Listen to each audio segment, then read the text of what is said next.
And I can't hold it much longer. Gonna let go so I can be free.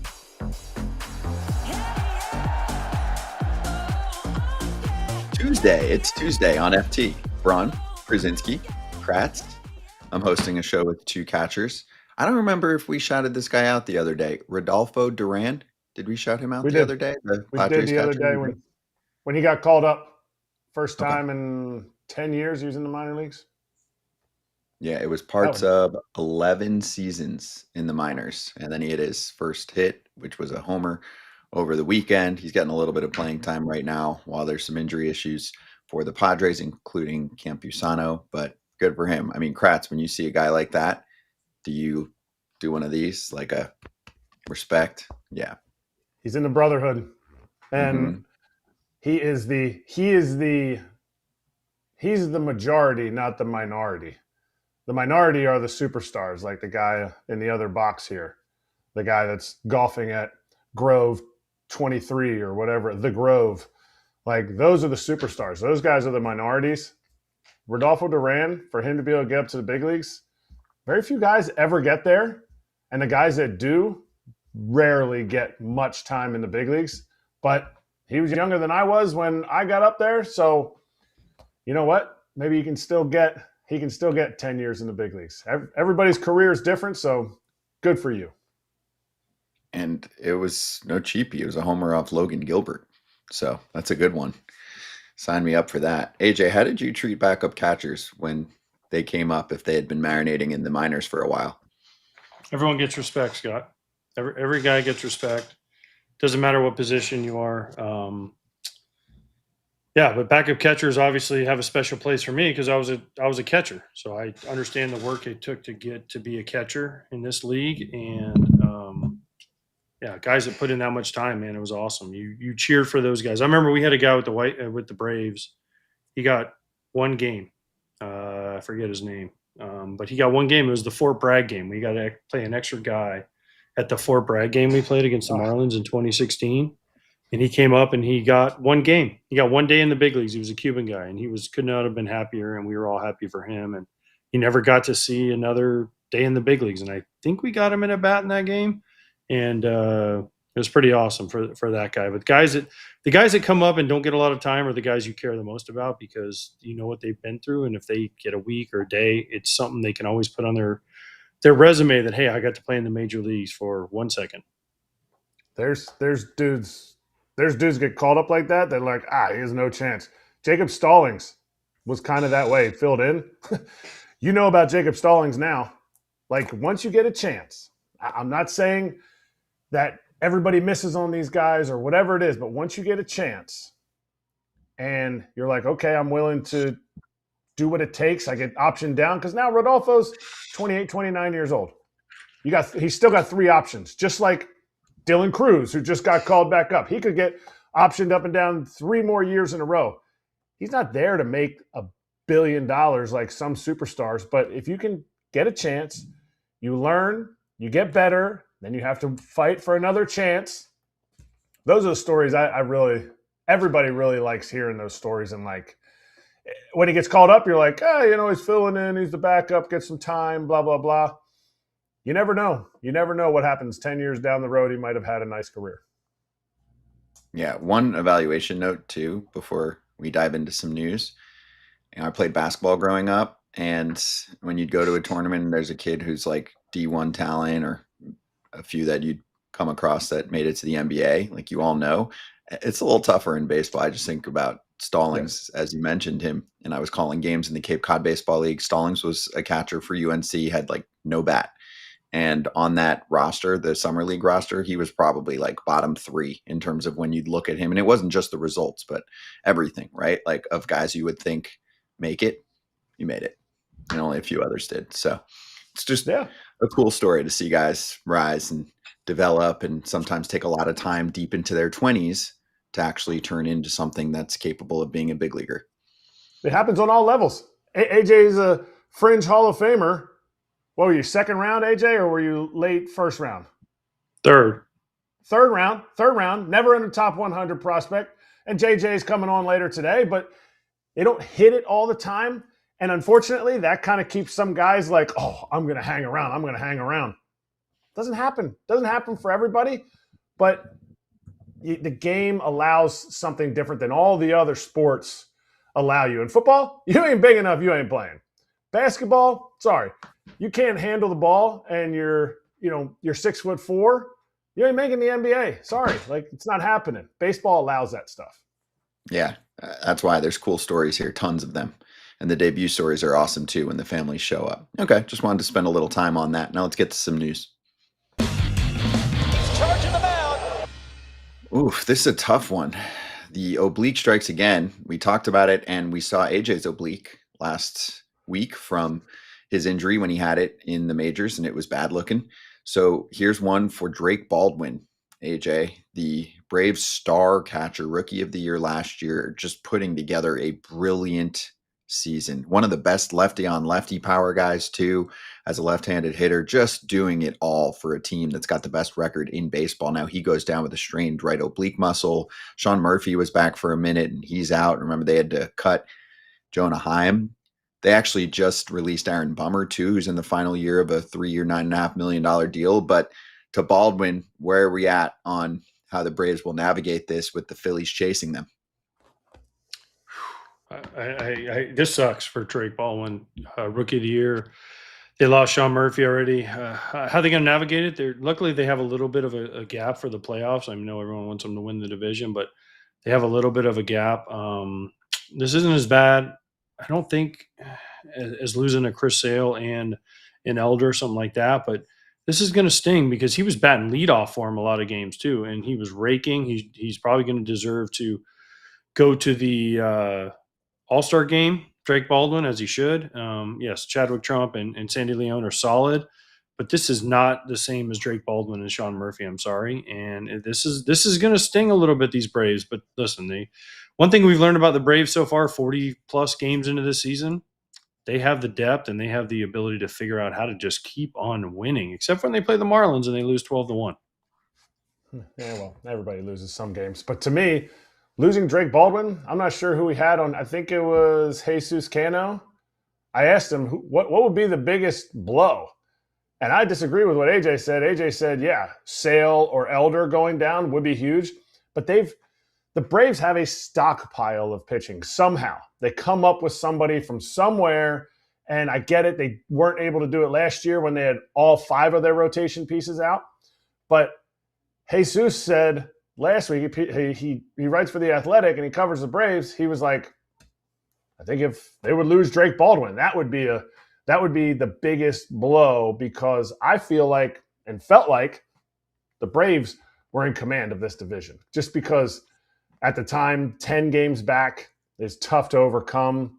It's still a lot to overcome for the Phillies, but losing your MVP candidate from the team, and I think Olson's probably there too. I think Matt Olson, but losing it behind the dish, and people will say, well, so-and-so's numbers are better than this guy. He was catching. And when he wasn't catching, he was locking down that DH position, which they really left open for the combination of Murphy and Drake Baldwin. And now they're both out. Plus, they're both out to not catch behind the dish. It's going to be a huge blow. They go to the veterans. Chadwick Trump's been there forever. Sandy Leone's been everywhere forever. And I think it's something that those guys are going to have to step up. But because they're going to step up and have not nearly the offensive production, this is a huge blow. As huge a blow as I think this team could have taken at this time of the year. And Acuña's coming back, so that'll help for hopefully an offensive. But he's not behind the plate. Different position. I know. I understand.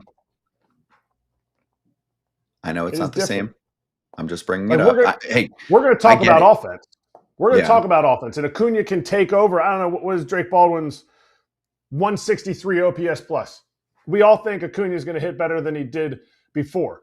But 163 OPS plus behind the plate is just one other position in the lineup. What he does behind the dish, what he does every single day getting those pitchers ready, is something that is really, really hard to duplicate. It's really hard to not have that one steady piece behind there, especially since now in these games, Chadwick Trump might start. Now they're going to probably pinch hit for him in the 7th if they're behind. Now in the 8th and 9th, you have a different catcher coming in. It's something that I think some teams don't put a lot of value on, and I think the teams that are really good do put a lot of value on it. The same consistent look behind the dish for each of these pitchers to get them through the game, because half of this Braves team has been offense. The other half has been pitching and they're number one in both. Something's going to slide when you lose something in your offense, and something's going to slide when you lose something on the defensive side of the ball.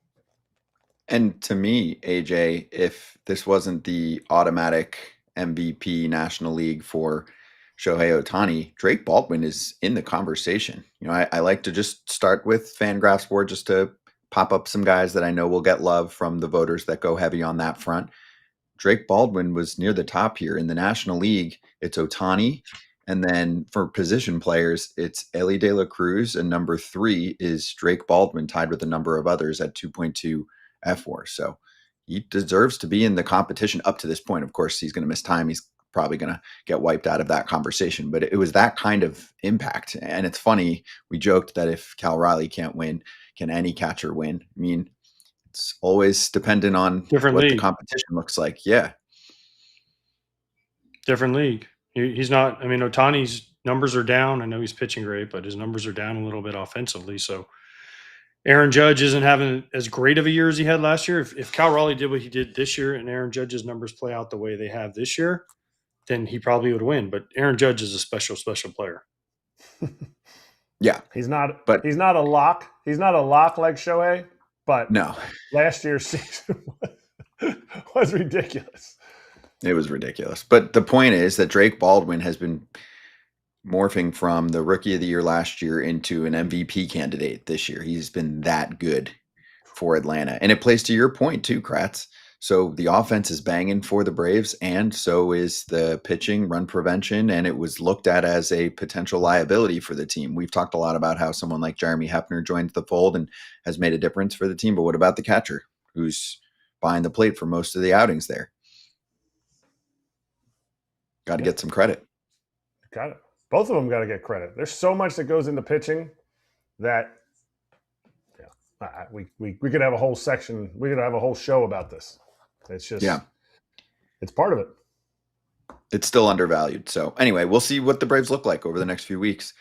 Strained right oblique for Drake Baldwin. Yes, Acuña's back, and Aaron Bummer was cut. He was just not having it this year in a bullpen that's been really good. They have other guys, so they make the move. Ken Rosenthal coming up next.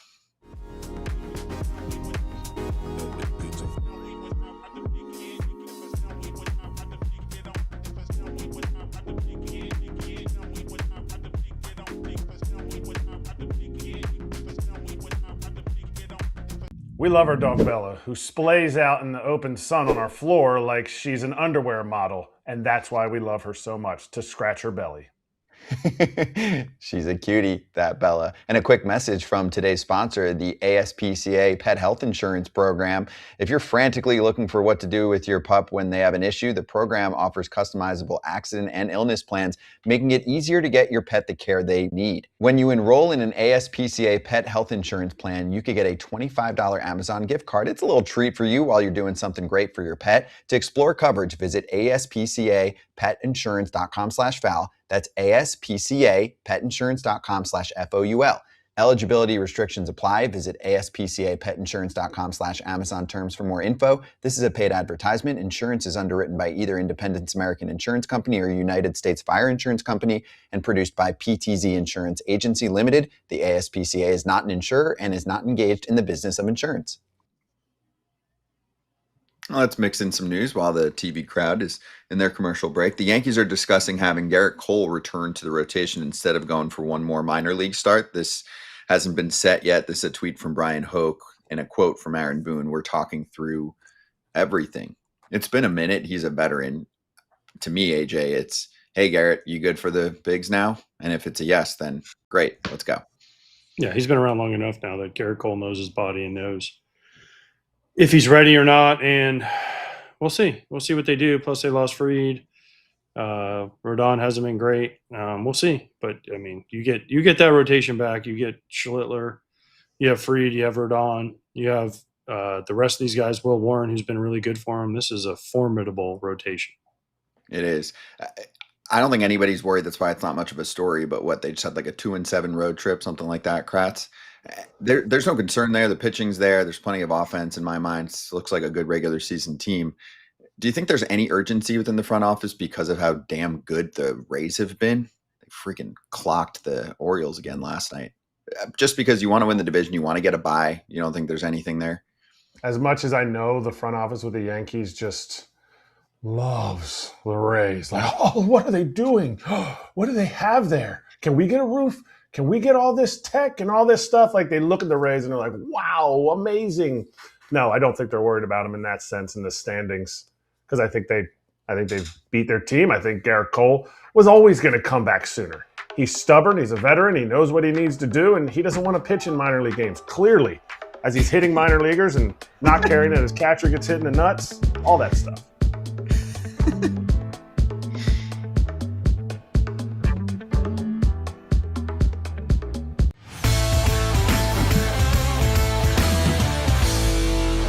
Let's do this. It's the Inside Scoop with FT senior insider Ken Rosenthal. Ken, let's start with your latest column in The Athletic on Bo Bichette. I mean, we've documented the Mets and their wild roller coaster season plenty, but what about Bo specifically should we know in terms of how much heat he's feeling playing in New York City and not living anywhere near up to the contract? He's making so much money this year. Well, first of all, he had a good night last night, so maybe he's starting to come out of it.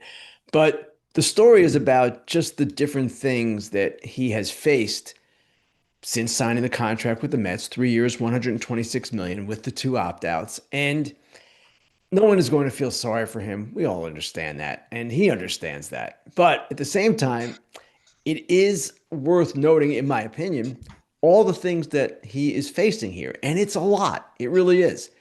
New team in a bigger market, not just a bigger market, the biggest market, New York, which is always, not always, but often difficult for players who come there when they haven't been in that environment before. And then he had the pressure of changing positions, going to third base, which he had never played before, and now switching back to shortstop, and the pressure to perform when so many of their hitters are injured. So you put that all together, combine it with him being one of the most unlucky hitters in baseball throughout the first 6 or 7 weeks of the season, then he's chasing results. Then there's the contract with the opt-out at the end of this year, where he's probably thinking, it's a weak free agent class. I'm going to be 29. I can crush it even more in the open market. There's pressure there as well. So again, no one's going to have any sympathy for this. I get it. And we all get it. But at the same time, we have seen countless times before, free agent hitters in particular, but also pitchers, struggle when they change teams for big money. And we saw it earlier this season with Kyle Tucker. He's now starting to heat up. We have seen it, again, countless times throughout recent history, through the free agent era.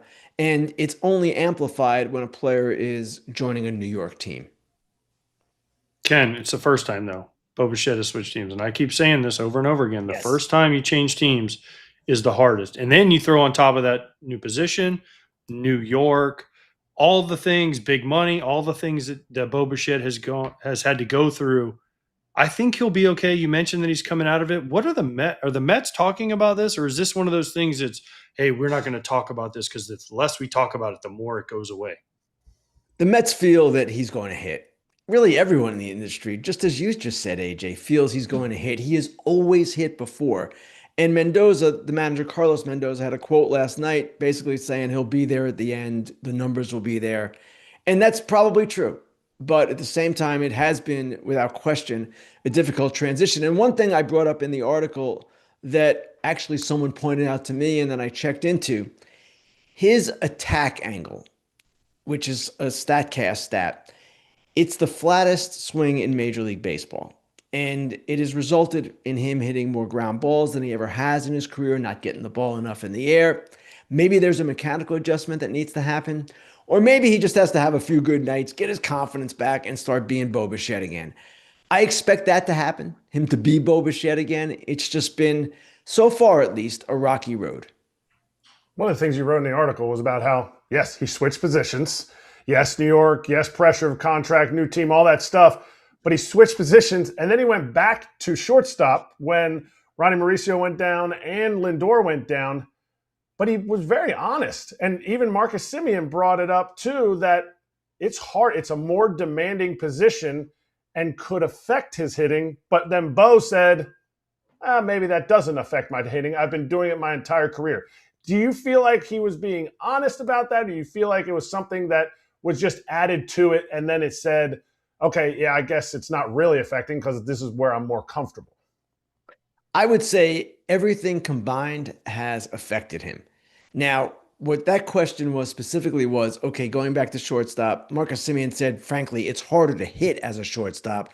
And Bo, that's what he said, no, I'm not going to agree with that. There's definitely more demands placed on you. He agreed with Marcus Semien on that aspect of it. But he said, I have always played shortstop, always hit as a shortstop. That is not the problem here. But the initial having to learn a new position, third base, and then having to go back 33 games, 34 games into the season, it just adds another element to the degree of difficulty here. And again, this is an extremely talented player, one of the great hitters in the game, but players often have a hard time in these circumstances. And the thing that we can't stress enough, and when you guys talk about it, and I talk about it, and it's sometimes hard for fans to understand, but the game is so difficult. It's so trying on players mentally. It gets in your head. And I would say that all of this combined has probably had somewhat of a toll on Bo Bichette. True, Ken, because you've never played, so you don't understand, which is fine, Ken. I never played, AJ, but I covered it enough to understand, and I respect players enough to understand. Okay? Okay. I know. I was giving you your props, Ken. I was giving you your props. Not The fact really. that you said that. I was. I get it. The Braves lost Drake Baldwin. Acuña's coming back. They've already lost Sean Murphy. Is this enough to allow the Phillies back into this race? Because the Braves are kind of running away with it. The Phillies fire their manager, and all of a sudden they're like unbeatable. So is this Drake Baldwin injury along with Sean Murphy enough to possibly open the door just a little bit for Kratz's Phillies to get back in this race? Maybe, but I would still say the Braves are looking really good. And of course, it's not just been Drake Baldwin who's been so outstanding for them in the early going. It's been their rotation. It's been Matt Olson.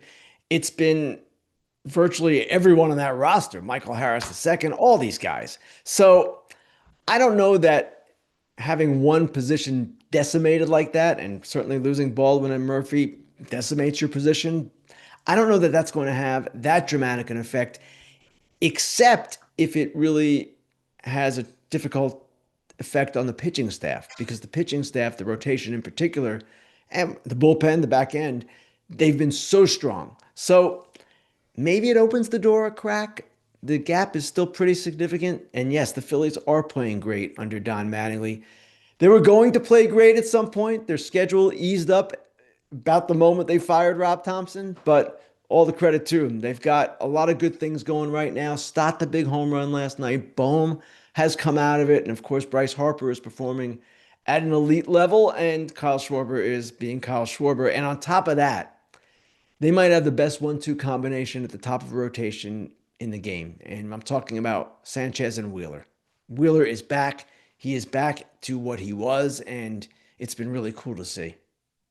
When you see a turnaround for a pitching staff with health, but also like a Bryce Elder turnaround that he's had back to his all-star form that he had 2.5 years ago, how much are teams nowadays that just fire coaches at whim? And I'm talking about Jeremy Hefner, about how he was lauded as this, oh, look at what he did for all the people on the Mets staff, and then the Mets rotation went because they brought nobody in. Is there going to be a shift for coaches because of what somebody like a Jeremy Hefner does, going to Atlanta and basically turning around this entire rotation, but entire staff, because some of the rotation was hurt last year, so that's unfair, but they really have turned into something that's a force in the East. I never understood why the Mets fired Jeremy Hefner. He was a key part of their success in 24 and 25. They had a great run through June. Injuries hit. Things happened. Okay. But that didn't make him a worse pitching coach. Now, Some of the credit goes to Elder himself, of course, for his personal transformation with the way he has pitched and the mix that he's employed and the different pitches, all of that. That is a lot of him executing, but it's also Hefner, of course, delivering the right messages and talking strategy with him and all of that. So I always believe, well, not always, but usually believe that coaches get too bad a rap when things are going bad and often don't get enough credit when things are going good. Hefner is a classic example of that. And again, that one, I understood the Mets felt changes needed to happen after last year and that collapse. We all understand that. But in my view, and this is a conversation separate from what we're having here, they went too far in a number of ways. And that is part of the reason why they're in this position they're in right now. All right. I mean, all I have to say right now in baseball is the Dodgers-Padres matchup. That the fact that we have this after rivalry week, it is the new rivalry. Are these teams going to battle each other the rest of the year going down to the last game? Or is it going to be the Dodgers who has just the unbeatable payroll and it's totally unfair? The game is just totally rigged for the Dodgers. Well, obviously, it's not totally rigged for the Dodgers. We're seeing a number of low revenue teams perform quite well this year, but we've harped on that. I won't talk about that just here. But as my friend Joel Sherman of the New York Post put it the other day, the Dodgers are treating the regular season, as they usually do, like an annoying appetizer to the full course meal that will come in October. Now, as to the question of whether the Padres can overtake them, if you look at run differential, the Dodgers are at plus 94 right now. The Padres are at plus 8. That would suggest that the underlying strengths of these two teams are not as close as they appear. But what the Padres do in a year in which Manny is not hitting, Jackson Merrill's not hitting, Tatis has not hit a home run, and their rotation has been a hodgepodge. It's kind of settling in now, but it's been all over the place. What they do when they get a lead is they don't lose it. And I had some stats yesterday on Fair Territory where there's something like 20-0 leading after 6, 21-1, all these stats leading after 6, 7, and 8. They are really good, virtually unbeatable. We saw it again last night. Jason Adam, Mason Miller in the late innings shut the door. So that is the Padres' superpower, their bullpen. And if they get their offense going at a higher level, and I expect that they will, Manny's going to hit, you would think. Jackson Merrill, Tatis will hit a home run eventually. They're going to be a handful. And if Giolito can settle in here and Walker Buehler be a number 5 that he seems to be comfortable with at this point, then you might have something there. Even with the loss of Pavetta, even without Darvish and Musgrove so far, it's been really impressive. Ken, do you really believe that? Do you really believe that the Padres can stay? You really do? Yeah. Okay, good. Because, Thank you for AJ, kissing up. I don't think we've seen the best version of the Padres yet, and yet they're here. Okay. Now, the Dodgers, if they're healthy, yeah, of course, they're an incredible team, but they're not healthy. Snell's down, Glasnow's down, and here we go every year with the Dodgers. So I don't know, but yeah, I believe the Padres can stay with them.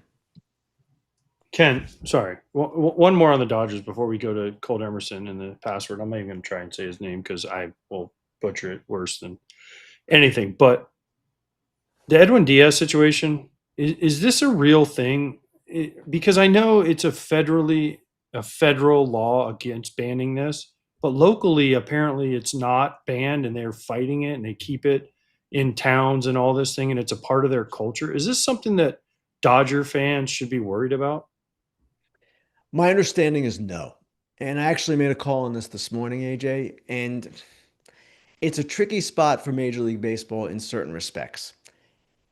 Yes, cockfighting is illegal, and it's even illegal in Puerto Rico, but in Puerto Rico, it still goes on, and it's part of their culture there. Whether we can judge that or not negatively, that we can, of course, but that's the reality of it. So for MLB to go in there and say, well, we're going to investigate this, and guys who are doing this, you can't do it.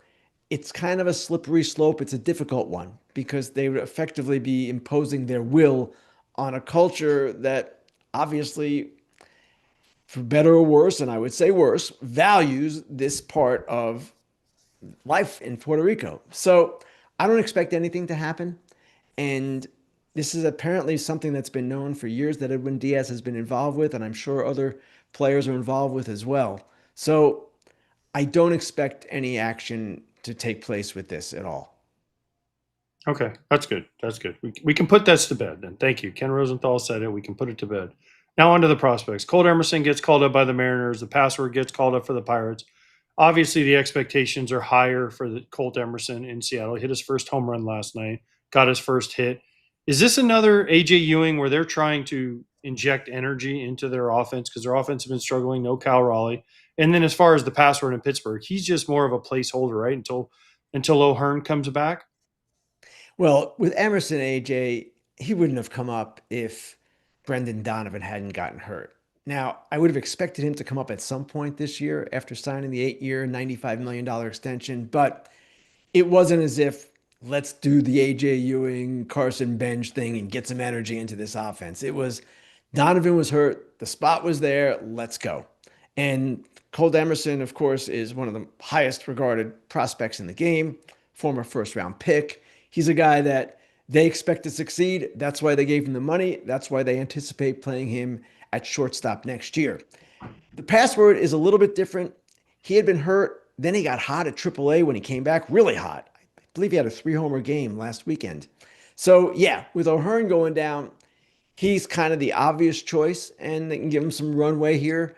But I don't know that any team has done what the Mets are trying to do in terms of the way they're going about it. The Mets are clearly trying to inject energy with these younger outfielders, and they're just bringing up another one today, Nick Morabito.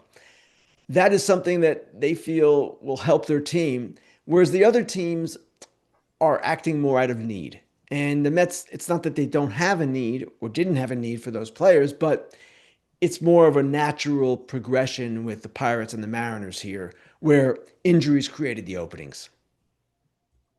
Yeah, and we're going to talk more about all of those prospects and the call-ups later in the show. We'll do a whole segment on it. Ken, good stuff. Thank you. Catch you later this week. Thanks, guys. That's FT Senior Insider Ken Rosenthal. And Fair Territory is back on Thursday. If you had any questions and we didn't get to them, then there is a good spot for you on Mondays and Thursdays to ask them directly to Ken and Alana on Thursdays. And just so everyone knows, I'm seeing your questions often, and we'll mix them into what we're doing. But if you'd like us to shout you out, I need you to @ me in the live chat. Thank you. Be right back.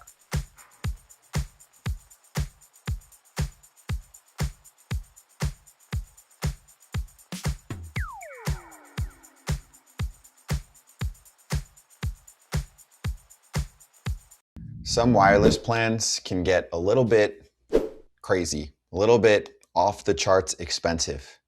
Mint Mobile can get you started with 3 months of premium wireless for $15 a month.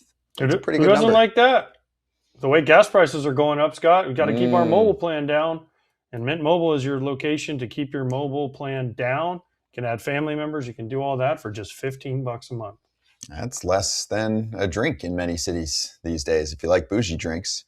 All plans come with high-speed data and unlimited talk and text delivered on the nation's largest 5G network. If you like your money, Mint Mobile is for you. Shop plans at mintmobile.com/territory. That's mintmobile.com/territory. Upfront payment of $45 for 3-month 5 GB plan required, equivalent to $15 a month. New customer offer for first 3 months only, then full price plan options available. Taxes and fees extra. See Mint Mobile for details. Tarps Off is now a thing, taking over Major League Baseball. We have footage from last night in St. Petersburg, Florida at the Trop. AJ, this is our people, the Floridians. These are our people. I love it. I love it. I love this has become a thing. This is so cool. Listen, anything to get people engaged with baseball. Okay. I don't know if they need to take their shirt off because at the Trop they're indoors, but I freaking love this. And the Rays are playing really well, so maybe it'll help them win another game. But yeah, I love this. I think it's super cool. I think that we're getting young people involved. This isn't the 60-year-old male going over there taking their shirt off. This is the younger people going over there taking their shirt off and doing this. And this is what we want. We want young people engaged in baseball. And hey, if they got to take their shirt off, Scott, you should join them. Yeah, hey, if that's what gets them excited. I mean, I would only do it for some type of, incentive, like we reach 1 million subscribers or something like that. I need to be incentivized because I'm not a kid anymore, dude. I We might. probably would. We would reach Okay. 1 million if you took your shirt off. I've seen the shticks that people, pay money for what you got right there. Okay. They want to see it. Appreciate that. Thank you. Thank you. Hey, people want to see the Rays more this year. They were meh last year.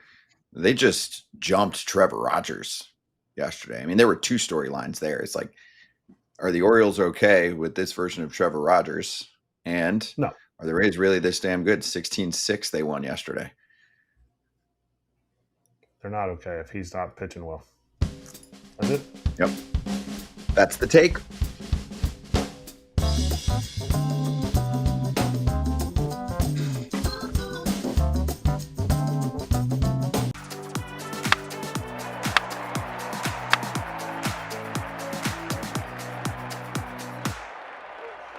One for the Padres to start the series against the Dodgers. Just a little 1-0 first inning homer for Miguel Andujar off a 2-2 splitter from Yamamoto. And then him against Michael King was fun to watch for a while, AJ. And then the 9th inning was fun too with Mason Miller being like, I'm just messing with you. I got my command back.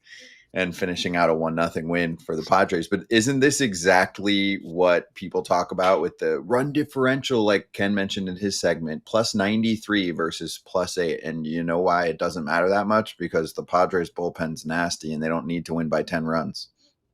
No, but it's hard to win every game, 1-run game, Kratz. You know this. It's hard. I mean, I know their bullpen's amazing, but it is hard to do this. That's why run differential does matter because you're usually scoring more. But this game was awesome to watch. I mean, it was on. I was watching it last night late on the East Coast. I got the toothpick in my eye. I'm trying to keep my eyes open to watch this game. Andujar hits a home run. The Dodgers have a couple chances in this game. But other than that, Michael King, man, wow. Nasty. Then the bullpen coming in. Wow. Mason Miller does what he does. This is just good baseball. This is two teams. San Diego was rocking last night. They had the beat LA chants going on.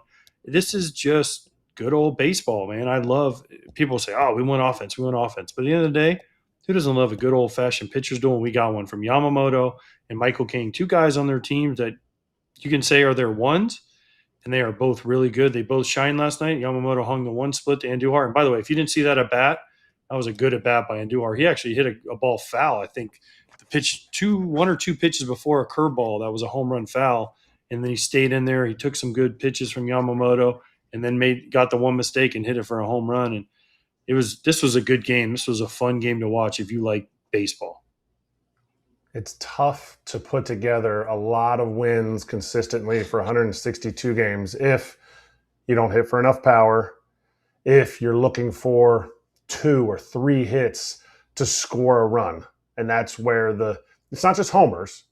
It's, being able to drive the ball to the gap. And right now the Padres don't have a lot of power. And what will happen, and why AJ said it's hard to constantly win 1-run games, and you hear it.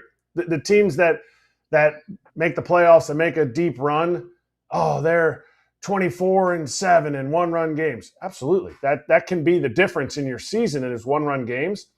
The issue is if you're always playing so many 1-run games, then your bullpen is going to get cashed. Even a Padres bullpen that is 5 deep with so many guys that are out there, it feels like they just find somebody new. They got rid of Robert Suarez. They bring someone else in. You have Estrada. You have Morejon. You have Miller. You have Adam, who's coming back from a catastrophic injury last year to be able to essentially look exactly the same.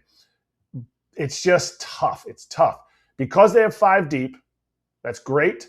But I also don't think, besides Michael King last night, I don't think their starters go long enough to say, okay, guys, you guys get a break. They need that guy to step up. And if Michael King becomes that guy all season, that's huge. But you also don't want to wear your starters out because you're going to need somebody for the end of for the playoffs to be able to make those starts for you.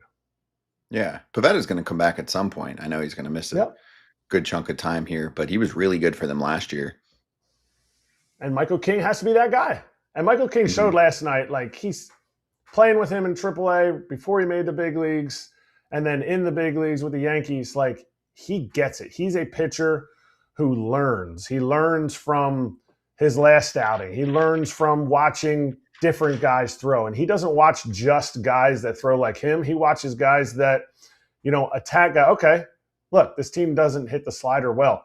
I don't like my slider tonight. I'm fine with it. I'll run that sinker. He has such good variation on his sinker runs in and his slider runs away. And he's really perfected that kind of turn to keep teams from being able to see the ball out of his hand. So, I mean, right now, that contract that they gave him, 3 years, 75, is paying off. But the thing with Michael King, if he is their one true guy in that rotation, if Pivetta comes back and is okay, like, can they keep him healthy? They don't have the luxury that the Dodgers have of saying, don't worry about it. Go get healthy. We'll see you in October. Padres can't do that, and that's why I think the Padres will ultimately fall a little short of the Dodgers by the end of the season in the regular season. AJ, do you feel the same way? I know you've said this where you're like, Dodgers are going to take the division. But last year, I mean, they didn't take a bye spot, right? They didn't have a top 2 spot. They did win the division. It did get somewhat close. I think the Padres missed out by a few games. The Padres are a half game better than them. I know it's only a quarter into the season. Do you see any scenario here where the Padres can withstand the Dodgers here during an entire division race and take them over and take this down based on how the bullpen results have been? And also, I mean, it has just as much to do with the Dodgers, right? They're down Snell. He's getting the surgery, the nanoscope. Glass now's got the back flare up. Roki had a good start last time, but he's been training wheels difficult. So your thoughts on if this series helps us to determine if we think the Padres can keep up with the Dodgers? No, it doesn't. I think it's great for, like I said, for baseball. It's great for the city of San Diego if the Padres go out and win this series and get a lead on the Dodgers. But at the end of the day, the Dodgers still are the best team, 1 through 26, 1 through 40, let's say, 1 through 50. How many ever players they have to use this year? And their depth usually wins out, and that's why they're back-to-back World Series champions. Do I think in a series they can lose this? But over the long haul, I think it's going to be tough for a team like the Padres, because if they have any kind of injury problems, especially in their starting rotation, like Kratz said, then it'll wear on them. But I love this. Again, I love this because you know what this does? And this is all the people at MLB and all the people at Rob Manfred's office are going to hate this, but it just shows you that money doesn't guarantee you a championship. It doesn't guarantee you winning the division. Look at the Mets, right? You have to spend wisely. You have to spend correctly. And yes, you can cover some warts if you have depth, but at the end of the day, there are teams out there like the Padres that try every year, right? That are doing it. The Braves, yes, I know they have a big payroll, not as high as the Phillies. They're ahead of them. So it doesn't necessarily mean that you can spend and spend and spend and automatically win. But at the end of the day, I mean, I still think the Dodgers are the best team in Major League Baseball when healthy, and right now they're not healthy. What about 3 players that are a huge part of the team, all in the 600 or less OPS range, AJ? Even if 1 or 2 of them doesn't recover, there's no way that Jackson Merrill, Manny Machado, and Fernando Tatis Jr., they're all going to have 600 OPSs at the end of the year. But also, is the bottom of their lineup going to keep going and doing what they're doing? Have you seen the bottom of their lineup? I mean, listen, I love Gavin Sheets. He's one of my favorite dudes ever. Former White Sox, great. But is he going to continue to do what he's done? In the bottom of their order, like 5 through 9, Ty France and some of these other guys, are they going to continue to do what they're doing? It's ebbs and flows. You count on the superstars to stay the same and carry a team, but the bottom of the lineup is like this. And right now, the bottom of the Padres lineup is one of the best in baseball. Yeah, and Duhar yesterday in the 2 spot, man, he's got a good position as bat. He can hit. DHing yesterday, like that dude, he's found it. It took some time, right? That's your classic case of a guy who's supposed to be this big deal prospect, and it took a minute. But I mean, the Padres made a nice move there, and the league liked him. They wanted him. What, the shoulder, Kratz? Is that what you're saying? That messed him up for a while. Way bigger than people think. He used to have that. It wasn't crime dog, but you look at what he did his rookie year when he first came up. His finish on his swing was really up over top, and that shoulder injury, it sapped a lot. I get it. He's out on the field, just like Matty McClain last year was out on the field. That shoulder injury is a big deal. Just like every Padres fan told me, Fernando Tatis' shoulder injury, big deal. But I saw it with Miggy because I saw him when he first got called up. I saw him come up through the minor leagues, and seeing him in the big leagues and the way he attacked the ball. Even last night's homer. Like if you go back and watch his early career swings, he's had to make adjustments, and he's reestablished himself last year with the A's, and now this year he's established himself in a lineup where it's like, well, you're not athletic, you're not getting on the field, but we're not going to pay for a DH, so there's a spot there, and he's got to continue to bang. Yeah. More California ball talk since this show has West Coast bias, clearly. Let's go to the Angels. How fun was that? I mean, AJ, you've been part of perfect game no-hitter action. So this was a no-no for JT Ginn heading into the freaking ninth. And it gets erased, and the game gets erased for a dub for them in 2 batters. Frazier And he got the loss. Neto homer. He got the loss. 105 pitches, loss, man. complete game loss. JT Ginn pitched his tail off, and this is one of the things, man. When you're doing a no hitter, you're in the middle of a no hitter. Don't mess it up. But the problem was they hadn't scored any runs. The A's hadn't scored any runs, so it was 0-0 going to the ninth. Yes, they scored the 1 in the ninth, but then they give up a 2 spot. Oh man, if you're Mark Kotsay and you're the manager of the A's, you're like, please score 4 or 5 guys. Take me out of this, because what do you do as the manager? You can't take him out. He hadn't give up a hit. He gives up 1 hit. He's still probably your best option. He's been dealing. And then, of course, Neto hits a home run to – by the way, we talked about yesterday, I believe, that he's the one guy on this team that looks like he's really engaged and in the middle of it. So besides Trout, obviously. But, man, you feel for JT Ginn because he was dealing. I kept looking at my phone. JT Ginn, no hitter through 6. JT Ginn, no hitter through 7. JT Ginn, 3 outs away. And then, they lose on a walk-off homer, man. That one stings. That's one of those ones you never forget. Oh, man. It just happened so fast. It happened so fast. And, I mean, I would encourage anybody to go back and look. If you don't know who JT Ginn is and you get to watch his stuff from last night against a really, really just sometimes non-competitive lineup in the Angels, I don't care who it was. That ball was spinning yesterday. He was nasty, clearly, and then it just happened so fast. Frazier hit the line drive, and you're like, oh, that's tough. Whack, homer, what? Wait a minute. You didn't even have a chance to warm anybody up, and I don't think you could have warmed anybody up in that situation. Nah, you needed run support, and also, I mean, the Tarps Off mania is just everywhere. It was also in Anaheim. We actually have sound from it because, I think Artie Moreno was like, oh, this is cool. We get this. And then he was like, wait a second. I heard what you guys are saying.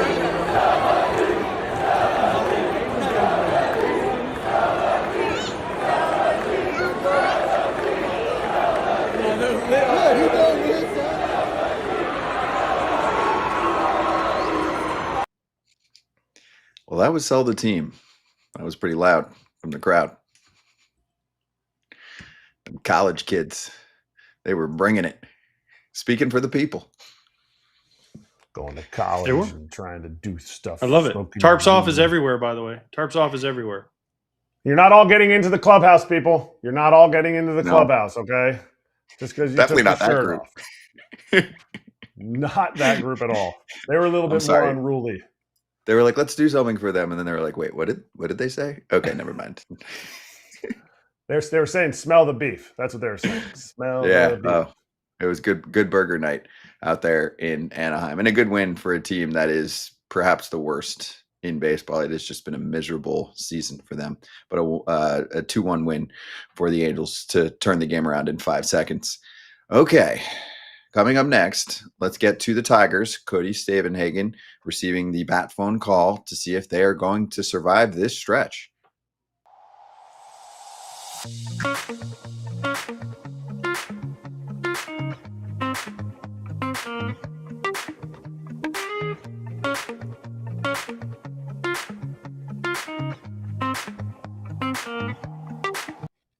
Hey, we're following this one pretty closely because there was just so much weight put on his shoulders to start the season. Romany Anthony with a setback, soreness in his wrist during his first time swinging a bat. We'll look at the team side. I do want to mention the individual side too, AJ. Sometimes when people call a player out for taking a contract, they should look at how things go sometimes for players early in their career. Now, might he give the team so much surplus value ultimately? Sure. But also you could run into wrist, shoulder, like we were just talking about with Miguel Andujar, and all of a sudden, wipe out some years of your career, or arbitration money should be higher, and, all of that. Instead, he doesn't have to worry about that. He's got a firm contract in hand. This is why I always say take your first one. I'm sorry. I know certain agents will say, no, hold out. And I get that. But also, these things happen, and he's got that contract to fall back on. He'll be fine. He's a position player who should come back. He'll be fine. But, man, this is why you're like, oh, I got $150 million in the bank. Okay, cool. No matter what happens. It's a nice little thing, a nice little pillow, Scott, to be able to fall back to. It is. And for Boston, Kratz, this ain't good. Since they let go of Cora and his staff, their offense is even worse. Well, it's probably not. It was probably Cora's fault. Probably the coaches. Probably both hitting coaches, I think. Didn't they get rid of Dylan Lawson and the head guy?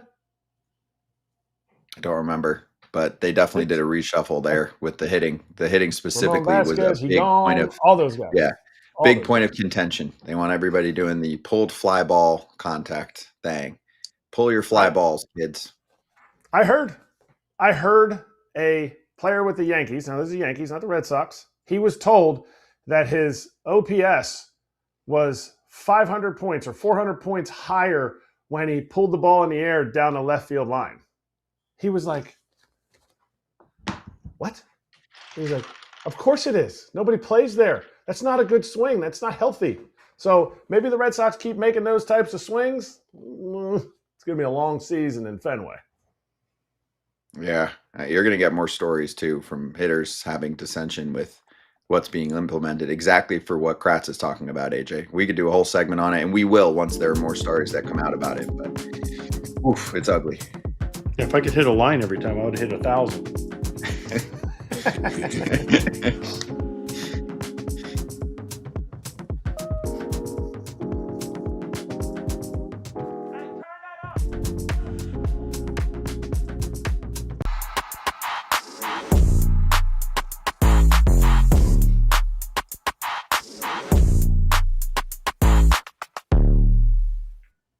We're talking Tigers, but the beginning of this segment should be for everyone. Cody Stavenhagen joining us, covers the Tigers for The Athletic and the host of Tiger Territory with Others.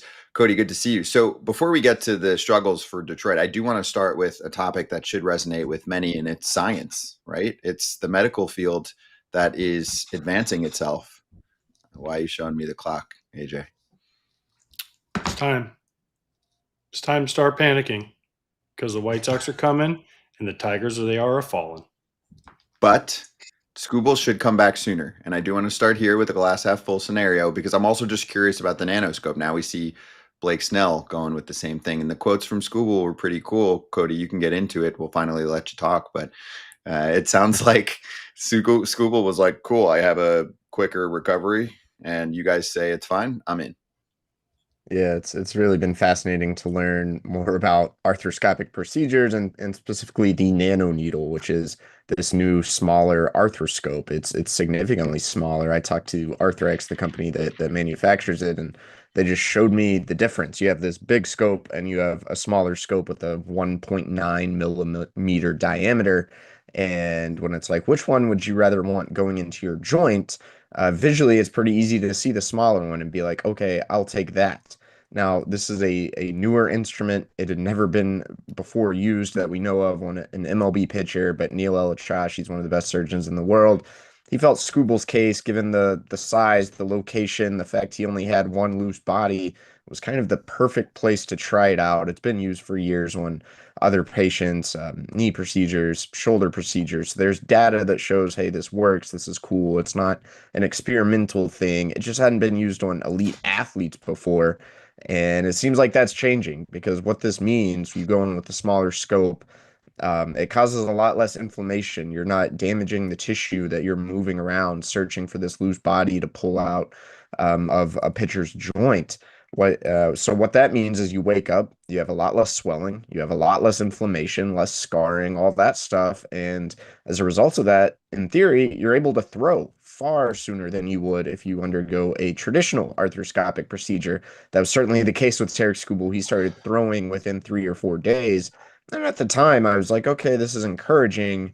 There's still a big difference between playing light catch and pitching like the best in the world. Well, here Tarik Skubal comes yesterday. He's back in Comerica Park. He's warming up from 120 plus feet. He's firing that thing in there. Weather pushed his bullpen inside, so I didn't get to watch it, but he threw what he reported to be a full bullpen, used all his pitches. This guy had surgery 12 days ago, so it is pretty remarkable. And yeah, now Blake Snell is also going to undergo a similar surgery with the nano needle. If the recovery continues to go well for Skubal, if it goes well with Snell, we might just see this tool being used way more often.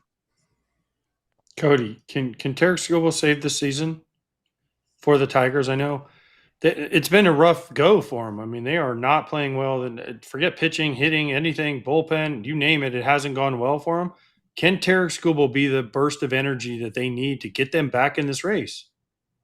Yeah, we'll see. I think that's kind of the big question. When Skubal first went on the IL and when the Tigers had all these other injuries pile up, the way I looked at it was, okay, can they stay afloat? Can they do enough to stay within striking distance, whether that's in the division or the wild card, until they get more of their full team back? And so far, the Tigers have not stayed afloat at all. They've lost 11 of 13. It's been pretty brutal. Now, yeah, they play in the AL Central. They're now 6.5 games behind the Guardians. That's not nothing, but the American League is really weak in the age of the expanded playoff. It's hard to ever fall totally out of it. This start of the Tiger season has been a disaster. Everything that's gone wrong, could have gone wrong, has gone wrong, and they're somehow only 2.5 games out of a wild card spot. Skubal, we don't know for sure when he's going to be back. He's got to throw some more bullpens. You would think he'll probably have multiple rehab outings. So I don't even want to put a guess other than at some point, certainly before the All-Star break, you would think. But the Tigers can't be 8 games out of a playoff spot by the time he comes back. It could be too late. They have to start playing better somehow than they're playing right now.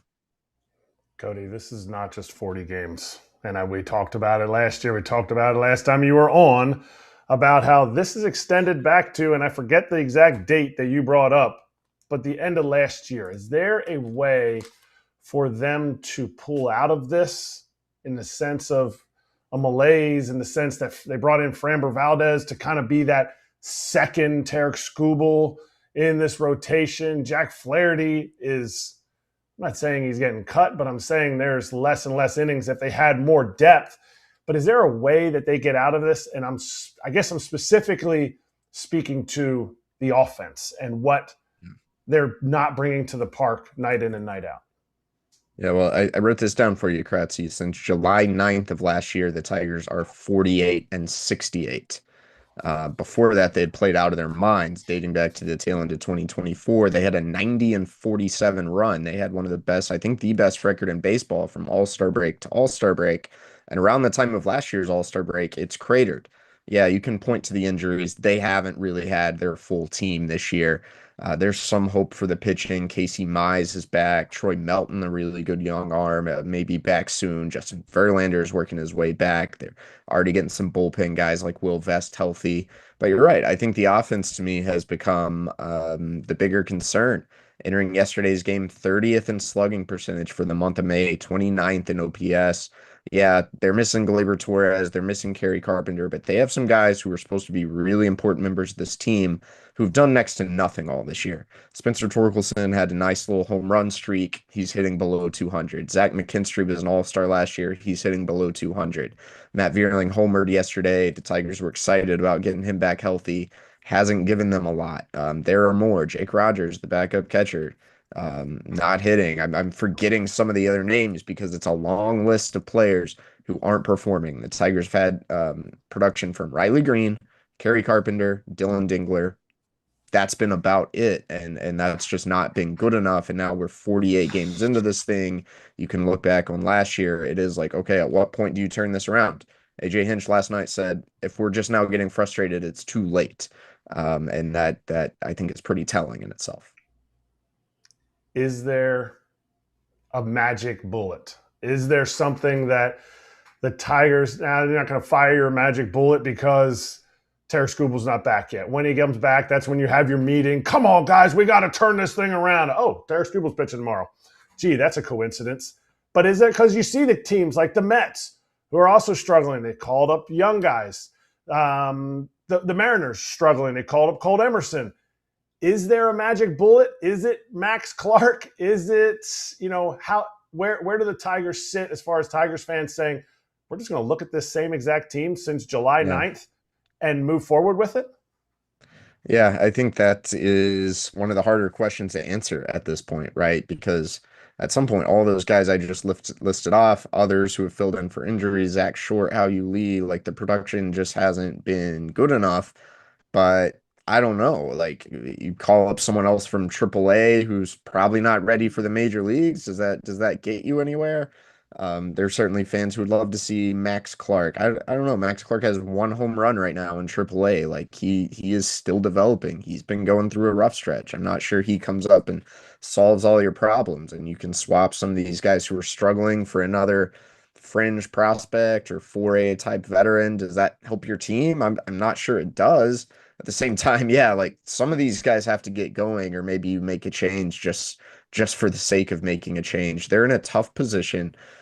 I don't know that there's any great answer other than play better. Some of these guys with track records have to start producing. We've seen it before, given the wild ups and downs of the Tigers, right? From 90-47 to 48-68.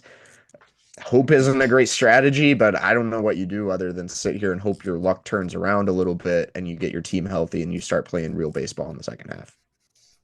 Cody, what do they do about Framber? Like yesterday, right? For example, like that's a game Framber needs to go out and dominate, and they kind of got smacked. What's the deal with him? And I'll throw Flaherty in there for the same thing. Like Jack Flaherty is a guy who's had success in the past as a veteran guy, and he hasn't gotten off to a great start at all. So they need these guys. Yes, Skubal's out, but they have veteran guys on the staff that it's time for them to step up, right? Yeah, I don't know that Framber Valdez is at the top of my list of concerns. I mean, given how much money he's making, I understand why that's a talking point. He's had some really good outings. Now he's had a couple of blow-ups too that have really marred his ERA, and we saw the hit by pitch to Trevor Story and the suspension. Framber came back after that outing, and I was a little worried. Like, how's his demeanor going to be? And he was really good. Yesterday he wasn't great, but he somewhat kept them in the game. The offense gave him nothing, gave him no run support. Framber Valdez has had some terrific outings. You'd like to see him, see that be every time out, but I think you see the 4.58 ERA. It's really a result of 2 just horrendous outings where he gave up an 8 spot and 9 spot. So I don't know that that's at the top of my list of concerns. Jack Flaherty, pretty high on my list of concerns because this is a guy we've seen this guy have really high levels of success in the major leagues. He just hasn't been that same guy really dating to last season, certainly not with any level of consistency. And more often than not, he's put his team in the hole in the first couple innings, or if he looks good in the first couple innings, the stuff starts to decline as he goes 2 or 3 times through the order. Clearly, it's been a struggle for him mentally. I feel bad for the guy because he's trying and he's searching for solutions, but it hasn't happened. And this is a guy making $20 million himself. At the start of, you go back to spring training, there was a thought like, did the Tigers have the best rotation in the AL? And part of that was based on not just Skubal, not just Framber, but like, how good can Flaherty be? How good can Casey Mize be? So far, Casey Mize has been really good when healthy. Jack Flaherty has been really bad when healthy. And given the money he's making, I'm not sure they can easily move on from him or anything like that. So Flaherty in particular, a tough spot. He's got to find a way to be better if this rotation's going to stay intact. If you can ease the concern on a bullpen, which has carried a pretty heavy load so far this season. They're sources of worry, no doubt. I mean, nobody has to play anybody different, but the Tigers are in the American League, and this is more of a broader question. They're 2.5 out of the wild card. It's way too early to even think about the wild card, but the fact that they're playing this poorly, and you mentioned before they're 6 or 6.5 behind the Guardians for the division. Have you seen a very beleaguered American League this year? And I'm not 100% sure how many National League teams they've played or anything like that, but the teams you see coming in, are you saying, ooh, the Tigers could kind of keep up with this team, and then the end of the series they lose 2 of 3 because the teams that are coming in are not really that great. Yeah, I mean, the Blue Jays were just in town, a team that almost won the World Series last year, and they've had a similar trajectory as the Tigers. Pretty injured, just like haven't gotten things going. Vladdy hasn't gotten going, and I don't know. The Blue Jays took 2 of 3 from the Tigers. The Saturday and Sunday games, Tigers struck out 14 times in one of those games, hit seemingly nothing but ground balls and weak pop-ups the second game. The Tigers made the Blue Jays look pretty good this weekend, but you're right. Some of these teams have come to town, and you're not really fearing any of these teams, and that's worth noting. Like, given how bad the entire AL has started, we're probably in for some roller coaster rides as the summer goes along, as we get into the second half, because surely somebody has to start playing better, right? And I don't know exactly who that's going to be. Maybe it ends up being the Tigers, but it has been a weird first 45, 48 games in the American League, no doubt about that. Yeah, I mean, for all of the teams that we're talking about as massive disappointments, you then look up and you look at the standings and you're like, they're one good week away from everything changing. That's how crazy the AL is these days. The NL is destroying the American League, right? Both in the way that the teams look, and then the interleague action too is off the charts. Yeah, it helps when everyone's off to a terrible start, right? I guess that's one way to feel a little bit better about yourself. Maybe they're all just terrible. Well, there's that too. I think there's the AL just West a is lot of fascinating. parity. I think, the Rangers got to have something in there. The Mariners have drastically underperformed. I don't know about the Astros, but like, I look at the AL West and I wouldn't be surprised if at least one of those teams pops as this year goes on. There aren't as many bad teams too. I mean, unless you're calling everybody bad, but you can't do that, right? These are the best players in the world. They're not all bad. So in the American League, even though it's not as good as the National League, Cody, we just have a lot of teams that are just okay. And we don't have many terrible teams, right? When you look around in the American League, again, keep in mind that there are teams that are off to disappointing starts. But you said the AL West is interesting. I think the Angels look terrible. Does anyone else in that division look terrible? Like, the Rangers look like they have some good components to them. Same with the A's. Same with the the Astros. Yeah, I know the are Astros going have through it. looked pretty terrible at times. Yeah, they have looked pretty terrible on the pitching front. But that's my Yeah. point. I mean, any of these teams Yeah. are just a little bit of a winning streak away from recovering. And I know the Mariners have been off to a slow start, but they're certainly not terrible either. Yeah, I mean, the White Sox are above 500. I don't know exactly what that tells you. I mean, I saw signs in the second half last year that they were playing a way better brand of baseball. I think Will Venable has done a great job there, but it is like, are they just above 500 because everyone else is just okay? I still would have expected the White Sox to be in the cellar, but I don't know. They've done some nice things. I'm not sure it's for They're real. better. Like, They're they are better. better. They are better. They're better than the Tigers. That's what it tells me. Hey, And You the think they Royals. finished tank the for year 5 better than years. the And the Tigers? Twins. When you Right, tank yeah, for 5 yeah. years, that's what happens. Wait. Eventually you're going to get some AJ, good players. answer Cody's question he just said. What was the The question? White Sox finished the year with a better record what? than the Detroit Tigers. Wait, I couldn't hear you. Wait, what? He's White Gotta Sox miss- or Tigers? Yep. Who finishes with more wins?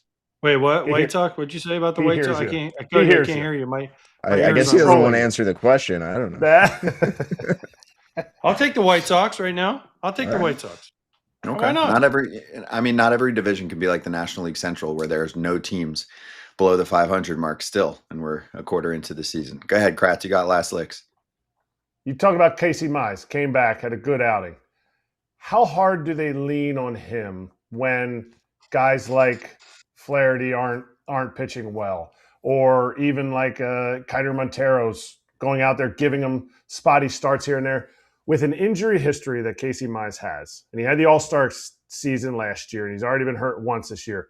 Do you feel like they are going to treat him or need to treat him differently if they want to have him healthy for the playoffs? Or have they dug themselves such a hole that it's like, look, we got to get what we get out of you, and we hope you stay together? Yeah, so far it seems like they're trying to stay the course. Mize just came off the IL and he was pretty dominant through 6 innings, but AJ Hinch pulled him when his pitch count was still in the 70s. Asked AJ about that afterward, and he explained the IL thing. You're trying to ease him back in, but also the long run.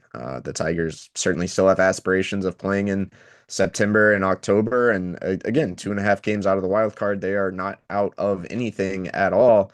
But you would certainly like to see Mize log a lot of innings for you. I don't know. I mean, they're not going to have him go throw 120 pitches. They don't do that with everybody. But sure, there's definitely like an odd and almost unfair sense of pressure on Mize to carry the load while Skubal's out, while some other guys are either injured or struggling. So I think he's a very important player for this team going forward, but I don't think they will use him any differently than they would under normal circumstances. Cody, thank you for the info. As always love reading what you're putting together in The Athletic and listening to Tiger Territory for updates. I'm fascinated about the Skubal nanoscope experience. So keep it up, man. Good catching up. Talk to you soon. All right. Thanks, guys. Thank you. Tiger Territory. Plenty of episodes for you to digest. If you want to learn more about the nanoscope, subscribe to it, please. It is free on YouTube and wherever you get your podcasts. Cody, Kieran, and many others, including an episode with AJ Hinch, as you can see on the screen, and Austin Jackson appearing here and there on the show as well.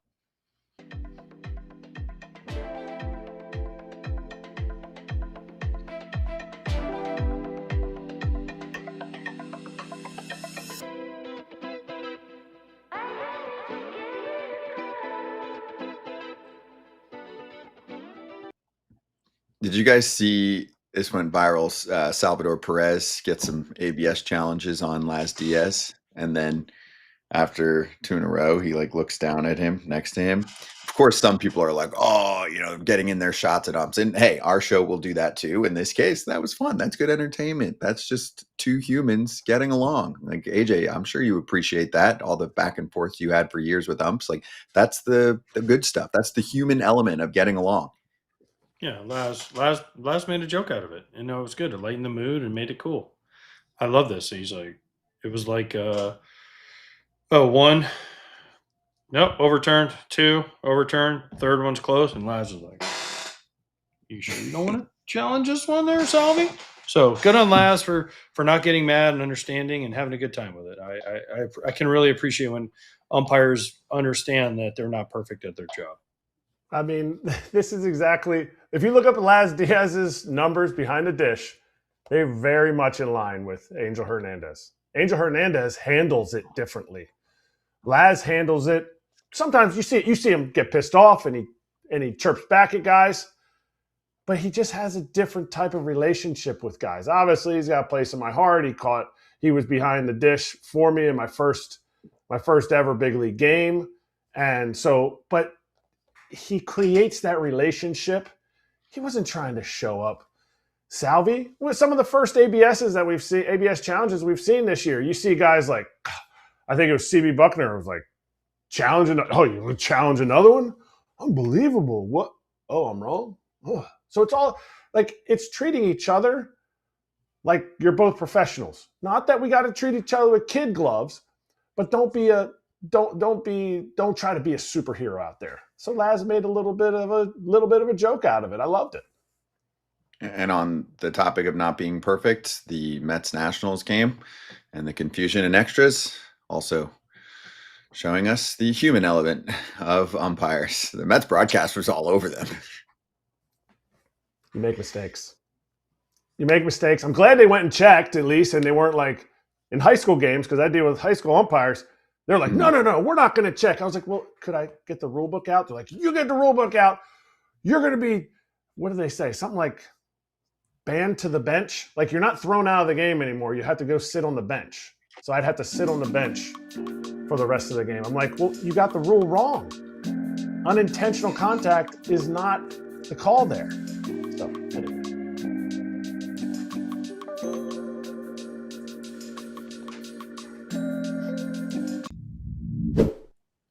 Baseball America's JJ Cooper is with us. We need you today, JJ. There's a lot going on here. So we'll talk about the Dylan Cruz and House getting an option for the Nats, among many other topics. I do want to start with the baby Mets and get right into biz here. So are the Mets just like, hey, let's just call up any speedy, athletic dude in the minors and try and switch things up? does David Stearns, I feel like he really is kind of going back to like, I'm with the Brewers still, you can kind of do this and like, hey, no one will, hey, we're going to do a youth movement. Will anyone notice? No, it's being noticed because it's a little different when you're in New York. But I will say, like, it's kind of bold, it's gutsy, but at the same time, it is, if it works, they need kind of a shot of something, and they have added some athleticism here. Morabito is very athletic. AJ Ewing is very athletic. You look at it now, if nothing else, this should give them a kind of a youth injection, a speed injection, a defense injection as well in the outfield. Like, it's fascinating because if you had said before the season, okay, Nolan McLean, Carson Bench are in the lineup, okay. Then if you said AJ Ewing's going to be added, that also seems to make sense. But to say that they're going to have, at this point, already have brought up 4 prominent prospects in their, 3 in the lineup at different times, that does seems more of something you would expect to say. Like the Guardians brought up their 3rd outfield prospect of the year, and it's May. That Guardians, you kind of expect that. The Rays, teams like that, you don't expect to hear that for the Mets. Does the New York market, New York media allow something like this? In the sense that, well, we could never start the season with as many question marks as the Guardians start, since you brought the Guardians up. But reality is it's about winning games. But the New York media doesn't want to read about the Baseball America prospects. They want to read about how much money did one of the richest, if not the richest owner in baseball spend on his roster for the season.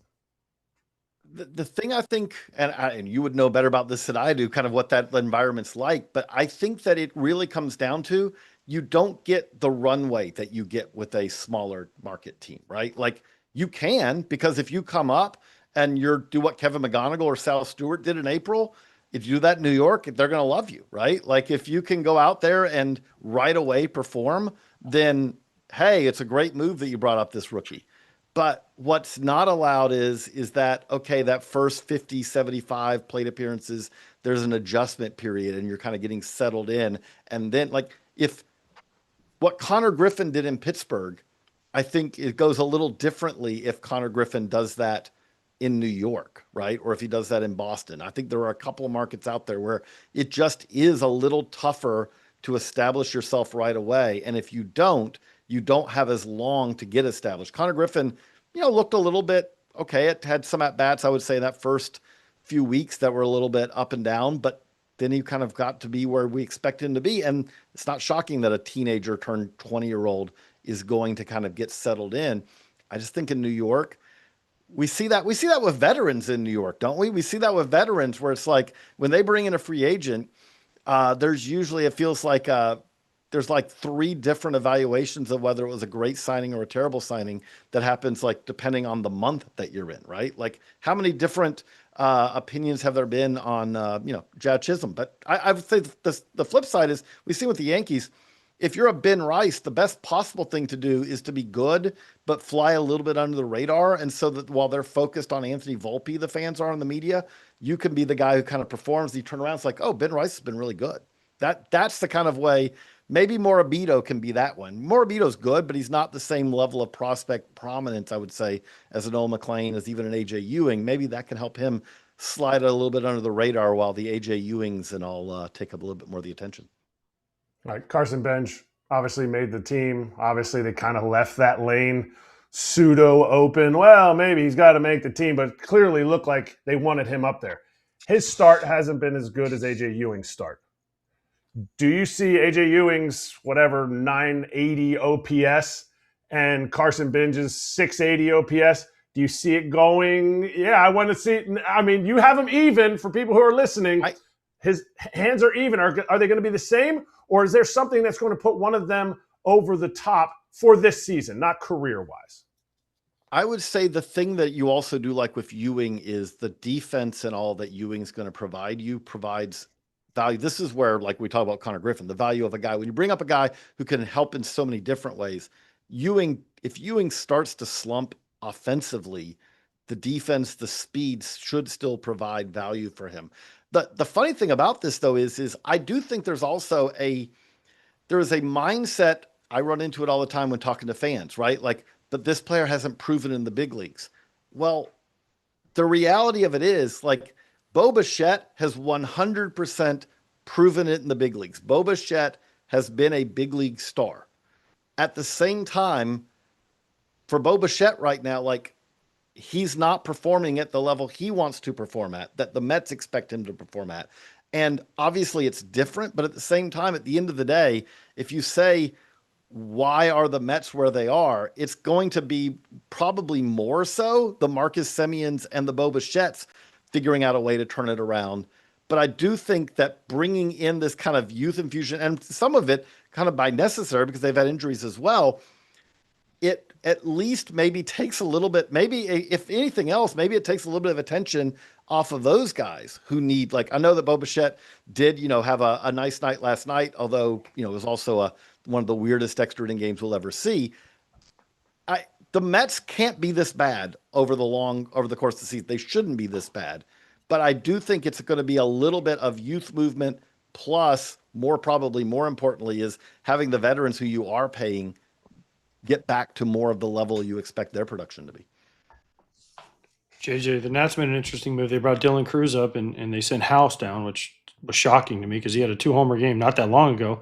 Has Dylan Cruz made the necessary adjustments to be a formidable big league player that his draft stock warranted? Because even in AAA, he wasn't doing that much where you're like, wow, look at Dylan Cruz go off. I don't see it yet, to be honest. Like, I tried to watch some of what he was doing in AAA, and it doesn't seem like he's made, like, I think he could be better than he was when he was, sent down. But if you said, have we seen a transformation where now he's hitting for more impact? Like, this has always been the question with Cruz. Like, I like to say when he was coming up, and again, I don't want to be like, he was a top prospect for us. I'm not trying to poo-poo that he was, but like, I really kind of tried to say at the time, at least personally, I viewed it as James Woods was here, and then Dylan Cruz would hopefully be a good wingman, kind of an Adam Eaton type. And Adam Eaton was pretty good.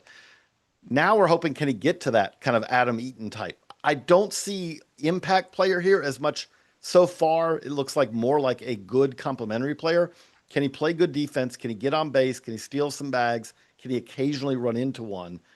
I would say that's kind of more the question. But I also I'm kind of interested. The Nationals are in this weird world right now where they're both, I'd say, offensively a little better than maybe everyone expected, but it's still very much a team in transition.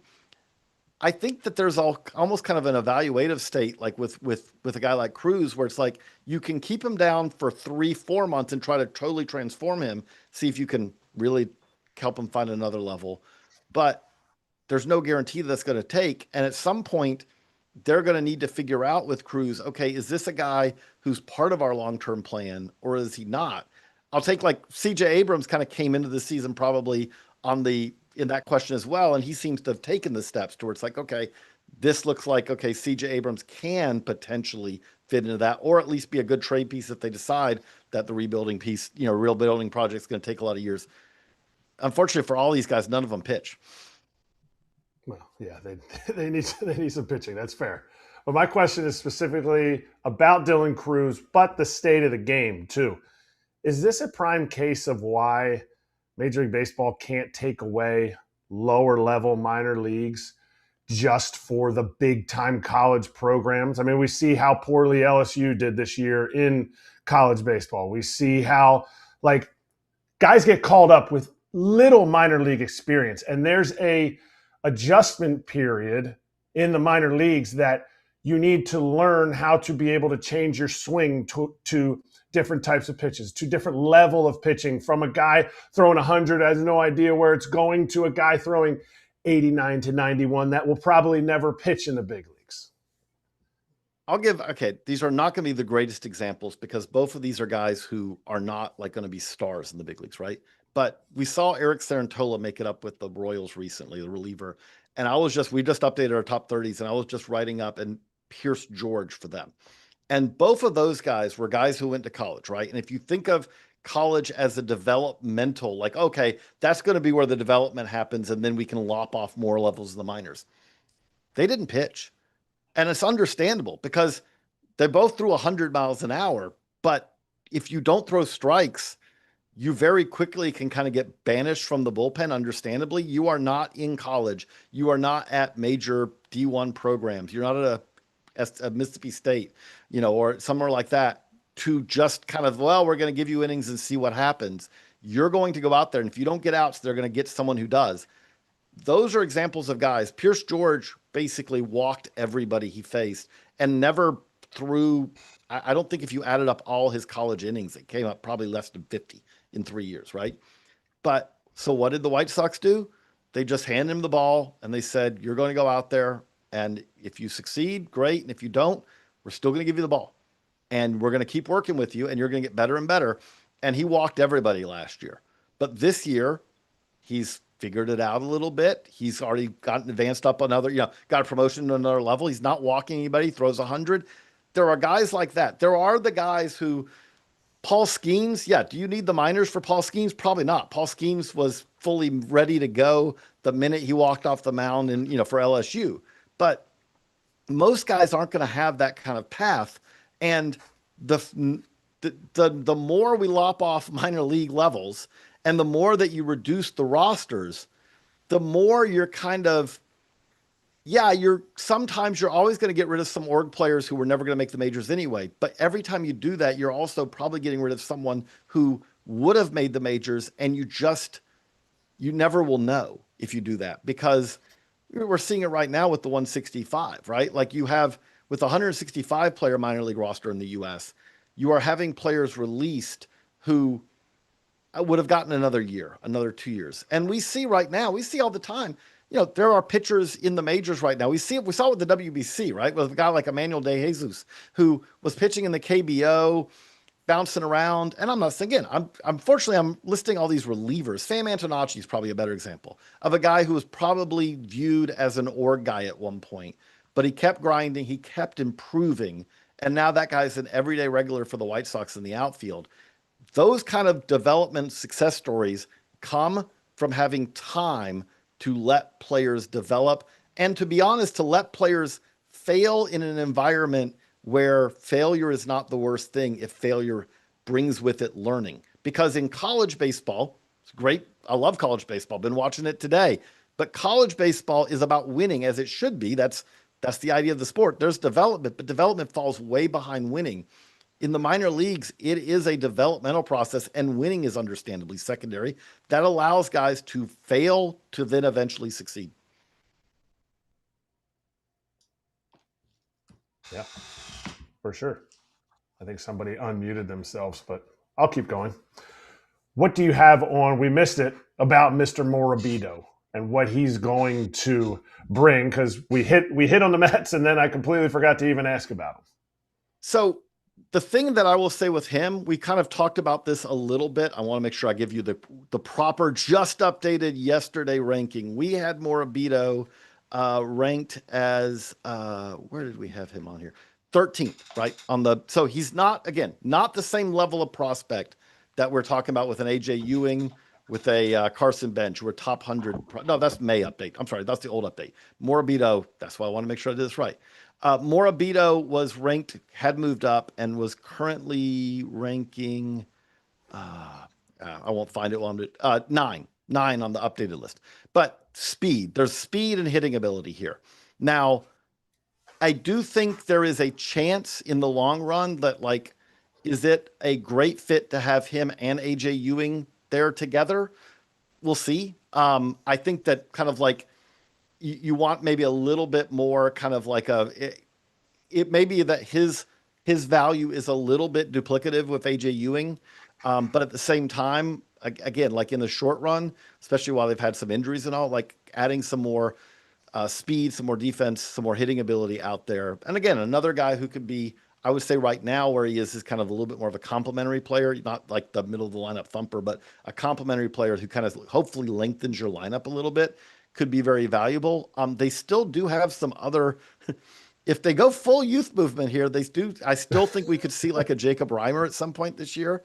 They still have, we'll see if Ryan Clifford could end up hitting, slugging some homers for them at some point. Like Jonah Tong, who is our minor league pitcher of the year.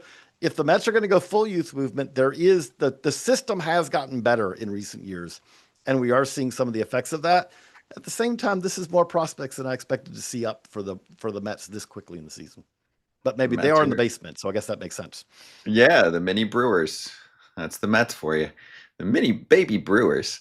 So I want to finish with this, JJ. I think this is fascinating. On a day when, unfortunately for Royce Lewis, he was optioned, Mickey Moniak has had a banging start to the year. They're back-to-back years, number one overall picks. So your thoughts on, how the journey can go for 1-1? Not all 1-1s are created the same. And that's one of the things that's tough, right? I think Mickey Moniak's a perfect example of this. Like, even at that time, that was the year where it felt like there was no number one pick, right? Like the Phillies were a little bit screwed, to be honest. Like they were something where you pick 1-1 and everyone thinks, oh, you're picking 1-1, so you're going to get a star. And it's like there were some years, you look at that 2016 draft, you can now in hindsight, you look at it, it's like maybe he was fine to be the 1-1 pick because you look at 1 through 10 on that list and there's just not really a star to be found. And that's one thing that we see. Like Royce Lewis's year, there are some guys you can look back on. Obviously, it's funny. It's the high school guys, right? It's like Hunter Green from that class, much more than a Brendan McKay or a Kyle Wright. But there were some guys you could say, okay, maybe you should have gone that direction rather than Royce. Royce has obviously had a lot of injuries, and we'll still see the totality of his career is not known. But I do think like we see a year like 2024 that we love to talk about now, where we've already seen most of those guys kind of come up from the top of that class and a lot of cases really not just perform, but really provide impact already. Not every draft's like that. This one, we'll see. This one, I think, has kind of a couple of guys at the top. I think a Rock Chalowski, a Grady Emerson could kind of fit in that really good top of the draft class kind of guys. But there are a lot more, there have been some years recently where it's like, who you taking one? And it's like, well, there's not really that guy that you want. Like it's always great when you have that Adley Rutschman, Bobby Witt Jr. debate, or you have that Steven Strasburg year, that Bryce Harper year. Some years it's like, okay, you want Mickey Moniak, or do you want Corey Ray, or do you want, and you just kind of go down the list and you're like, there really wasn't a guy who stood out as a clear, the guy that you point to and say, that's what a 1-1 prospect looked like. To Moniak's credit, he has bounced back. It's taken him a while. He's still probably a little bit too aggressive at the plate at times, but he's making an impact in Colorado. And hey, credit to him because it is not easy. I would also say it cannot be easy to be the 1-1 pick because there is an attention that comes with that. There's a focus and there's an expectation. We were talking about Dylan Cruz a minute ago. Dylan Cruz, kind of fortunate for him, like he didn't go 1, but like he's always going to be compared to Paul Skeens because they were teammates and they also went at the top of that draft. And that's got to be a hard thing to live up to because you're trying to live up to comparing to one of the best players of the last decade. And 1-1 kind of puts again, in the Mickey Mo and a Royce Lewis case, 1-1 puts a spotlight on you that it's a little different if you go 1-2.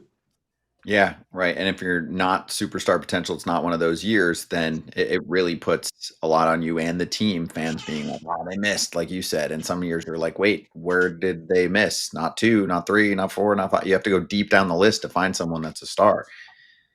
I'll just throw out for next year, we're going to have a fascinating new debate, which is we could have Dax Whitney, who was looking like he was going to be the number 1 prospect for next year's draft, and he blew out his elbow. We've never seen, like, can a guy go 1-1? Because he should be back throwing by then, right? Right around that time.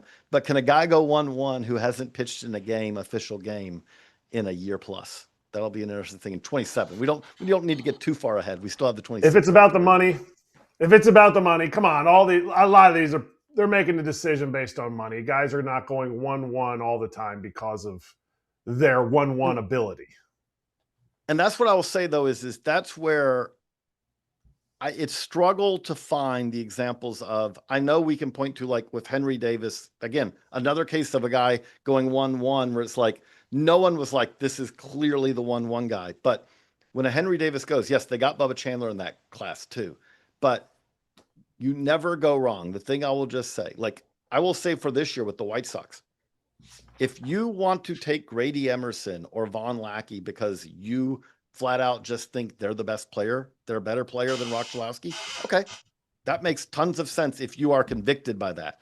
Now, it's a danger because if Rochelowski ends up being the star that some expect, it's going to look bad. But if you think that Rochelowski might be a star, but you can get one of the other guys for a couple million less and then spread that around, that's a tougher thing to do because at the end of the day, if you get a Paul Skeens at the top of the class, or a guy of, again, that type of talent, you never go wrong, right? Like if you get a star, it doesn't matter what anyone else does. I mean, in hindsight, the Orioles chose Adley Rutschman and Bobby Witt Jr.'s ended up being a better player, but no one's going to say you were crazy to take Adley Rutschman. Adley Rutschman's been an all-star catcher.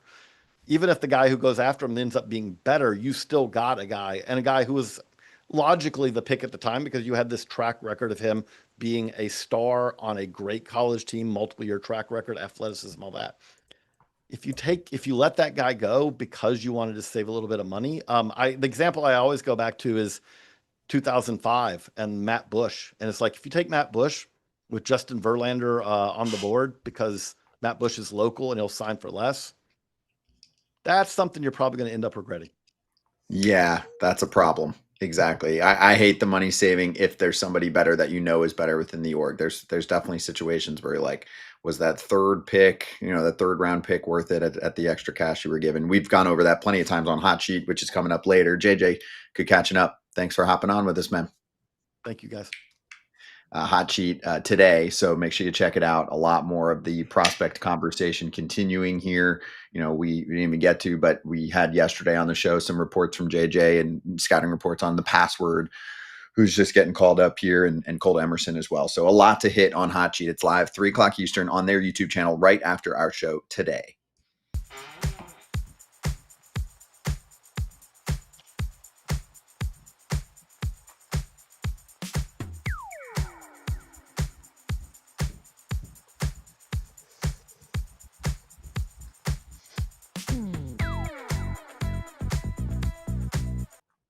Ready for some accounting?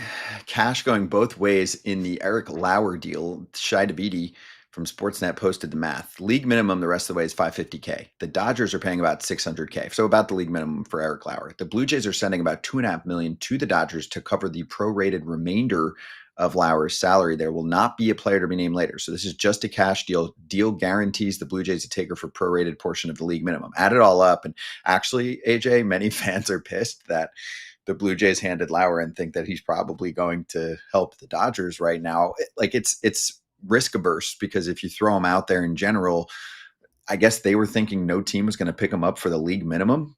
I disagree. I think a team would have scooped him up if the Dodgers didn't, but I'm not in on all of those conversations or any It of them. just shows you how much the Blue Jays wanted to get rid of him after what he Mhm. said. I mean, we ain't big fans of you right now, Eric Lauer, after the things you said about not being a starter or opener, whatever the heck all the things he said about it's not comfortable and all that. And they're like, well, you're not a team player. We can find somewhere else for you to go. And he ended up in Los Angeles. So I think he's doing okay. Yeah. But yeah, I mean, this was just a strictly, we're not happy with you. We're going to try and get rid of you. And unfortunately for the Blue Jays, the Dodgers picked him up and now they're covering some of his salary, but this is the way things happen. If they were really pissed, Kratz, they should have banished him to Denver. I mean, they gave him to the Dodgers. He's going to start this week. What are we doing? I mean, Denver didn't want him. They're looking for bulk guys. They're looking for guys who are going to be openers to start in front of their prospects. But they're going to give Jose Quintana the whole start. But that's a whole. Oh, and Shigano's going to start in the first inning, but not our best pitcher. But anyway. But yeah, like Eric Lauer he put himself in the spot by the words he said, yes, but also he had a 6.5 ERA too. Like the worst thing you can do is say something and pitch bad. And it's just, I hope it doesn't come back to bite the Blue Jays because you're not going to run Trey Savage out there night in and night out, 5 days in a row or 5 starts in a row. You're going to have to give him some time off so he stays healthy. But where are they going to find those innings? They clearly were like, it's not going to be from Eric Lauer, so we parted ways. I disagree. He was not with you, but I don't think he was the worst arm on the active roster. So like AJ said, there were words, but I'm betting on him doing well this week.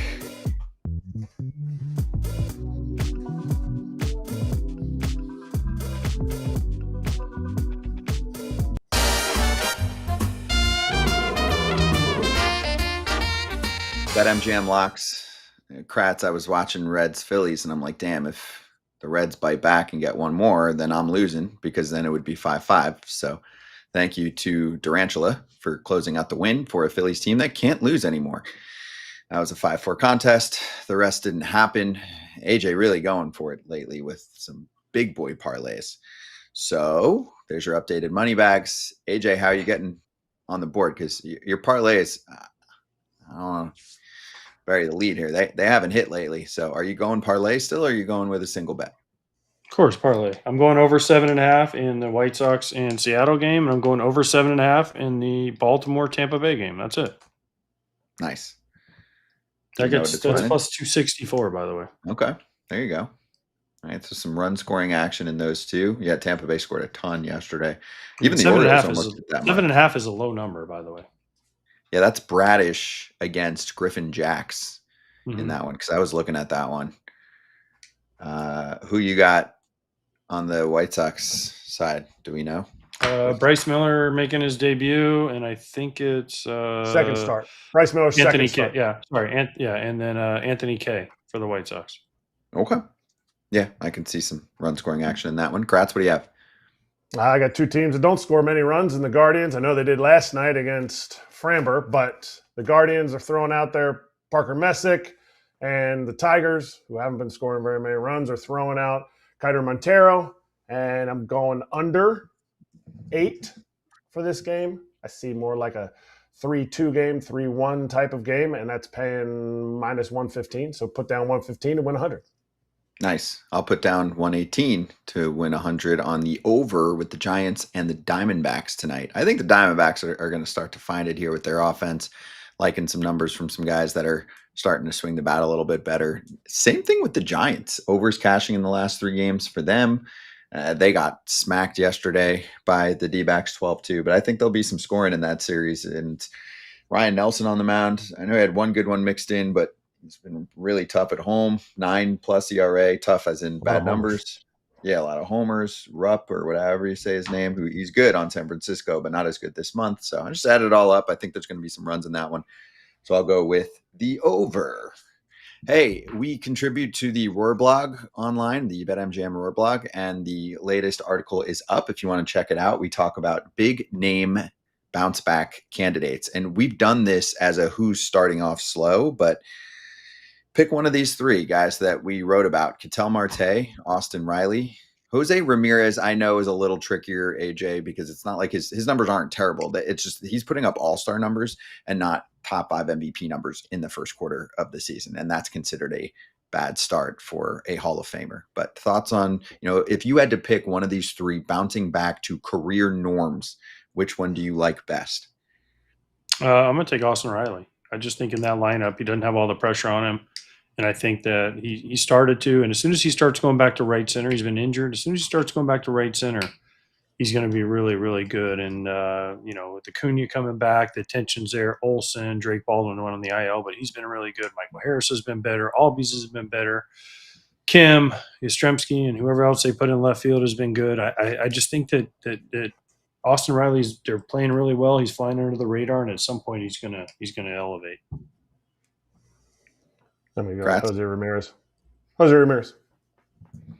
I think he always comes back to where he's at, and you look up and you're like, whoa, it's the last week. If he hits 3 homers, he could be 40-40 here.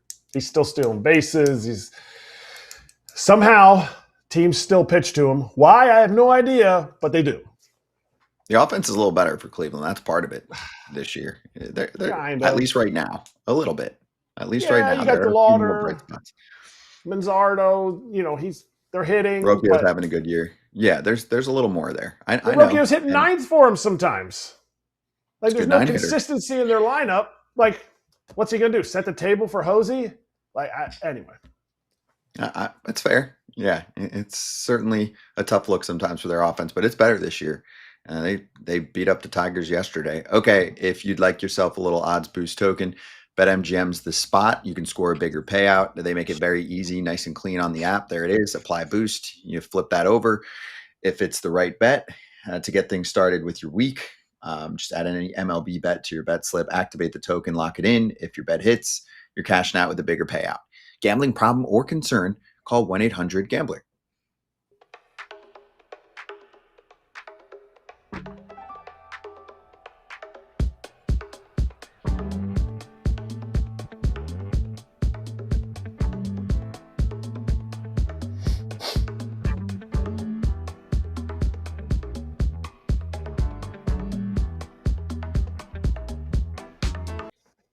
Did you guys see this from Adam Macko, who made his debut? He's Canadian. He retired all 3 batters faced. Can we show the tweets? They're so good. There's 2.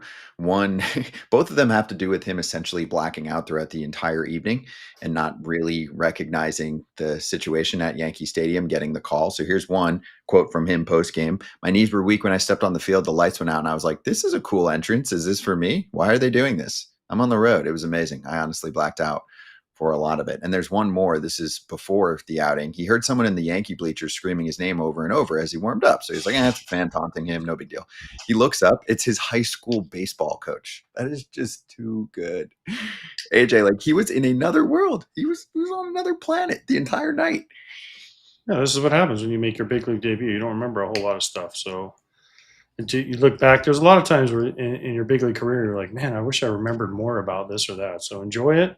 And this is super cool because, I mean, get to make your big league debut in Yankee Stadium. Pretty awesome. He's a lefty, too. He's a Canadian lefty, and he said his knees were weak. I wonder if his arm was heavy. I wonder if there was, like, any vomit on his sweater already. Like, if it was, like, mom's spaghetti or something, that would have been, like, a whole crazy moment. It would have. I mean, it was blackout status, and his lines post-game were good. I mean, it was 8-mile performance on the post-game quotes. That's how you get a fan base to love you real quick. You tell it like it is.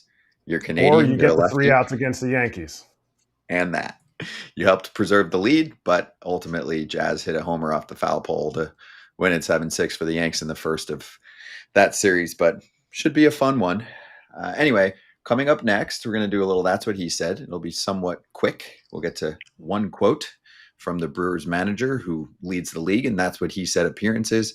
And then we'll get to the Twins news. There's a couple notes there with some roster shuffling going on. Be right back.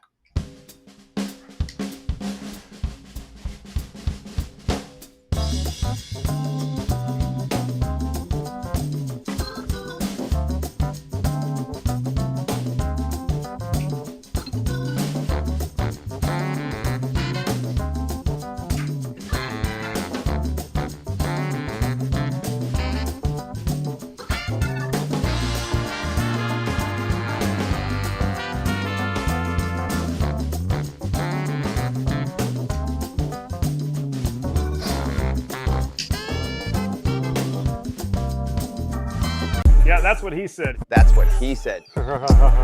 That's what he said. That's what he said.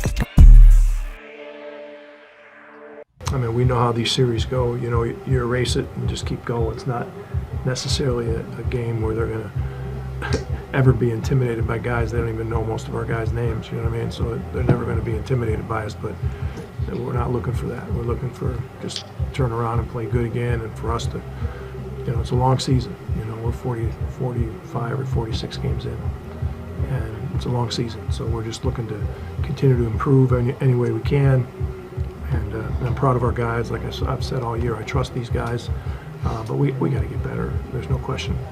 And we got a very young pitching staff, so we've got to have games where we have 5 ABs. You know, when the lineup turns over 5 times, then you know good things are happening. Yeah, that was after the Brewers jumped ahead to an 8-0 lead. They jumped Shota Imanaga in the open of the Brewers-Cubs series, and the Brewers are playing just as good as the Cubs. They're always there. Pat Murphy acting like it was, you know, post 8-game losing skid. And AJ, we know the Brewers players. We know Corbin Burns. We know Freddie Peralta. We know Caleb Durbin. We know all of his players.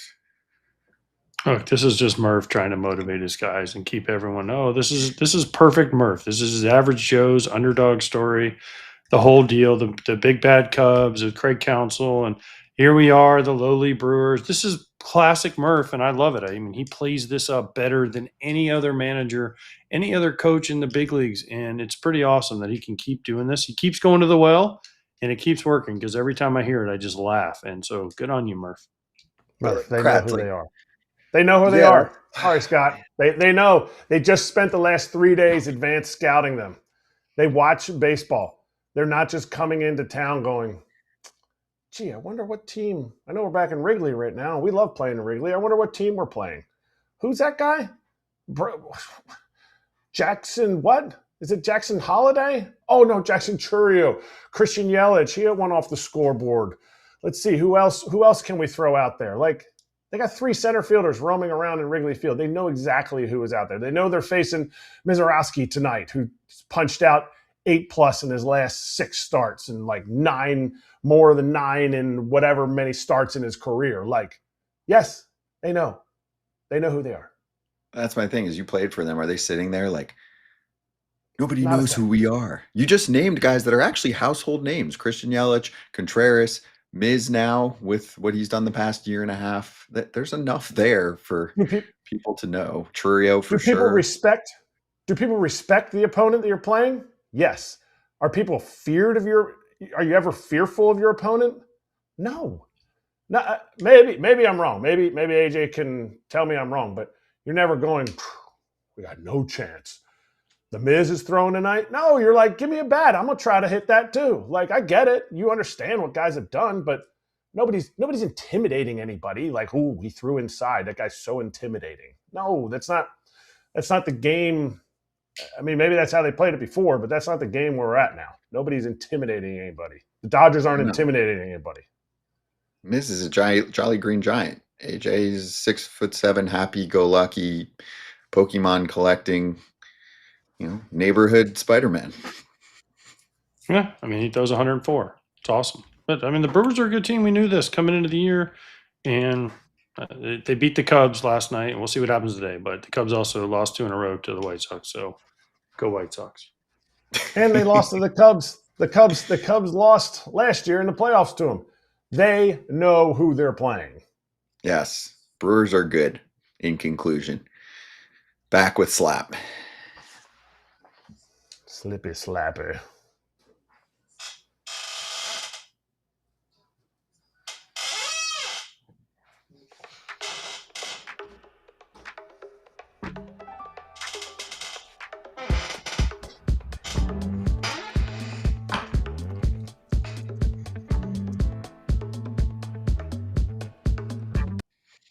AJ's sitting on a chair from Little House on the Prairie today. You got the squeaks going out there. Anyway, 2 things with the Twins. Actually, there's been a lot of roster moves with your first club, AJ. They optioned Matt Wallner several days ago. Then today they optioned Royce Lewis, and they lose Ryan Jeffers, who's been their best overall player. He's going to be out for a while with the Hammett bone. Yeah. Tough blow with the Jeffers thing. He was having a nice start to the year. I think he had 7 or 8 homers, catching a lot, getting to play a lot, and leading the staff to better, I think. I mean, they're not in first place, but better than I think we could have expected with the Twins. But Royce Lewis is the story. I mean, he won one like JJ talked about, and here he is in AAA after years of just, man, we really wish he could stay healthy and prove what he can do. Well, he's been healthy. The problem is he hasn't hit in almost a year. So maybe, I don't know what happened to his hit skill, but he could always hit. And now for the last year or so, he has not been able to hit the way that everyone expected him to. I'm impressed they sent him down. Not that I want anybody to get sent down. They sent Wallner down. Wallner's, he probably becomes a DH, the way he roams the outfield, his numbers and everything. But maybe Derek Shelton's creating a environment where it's like, hey, this is going to be the standard that we're looking for. If it's not there, we're going to send you to Rochester. Well, I guess now they're St. Paul, but we're going to send you to AAA. So I'm impressed that they did that, because a team that's not really, well, the owner thinks they're in contention, but really in contention, maybe they're trying to set a standard. And you know what? If you're not living up to that standard from your play on the field, we're going to try to get somebody else, because they brought Orlando Arcia up to replace Royce Lewis, who's not going to light the world on fire with his bat, but you know what? He'll fill in with a glove and the game will go on. Yeah, and eventually Royce will be on another team and he's going to play better. I guarantee it. I can't speak to the health component because I know he's had that problem. You can disagree with me, guys. He's going to go somewhere else. He's going to be a superstar. I don't know, but I think he's just been through a lot there. Some devastating injuries. Then the way the Twins have operated the last few years, and you're one of the faces. Last year, cutting a third of the team. I know that's not all his problem, but some guys are more emotional. They wear it on their sleeves, and he's spoken openly about it, right? Like, I never know where I stand. He's going to go somewhere else and be good. He was almost a superstar. I agree. When they were good and cared.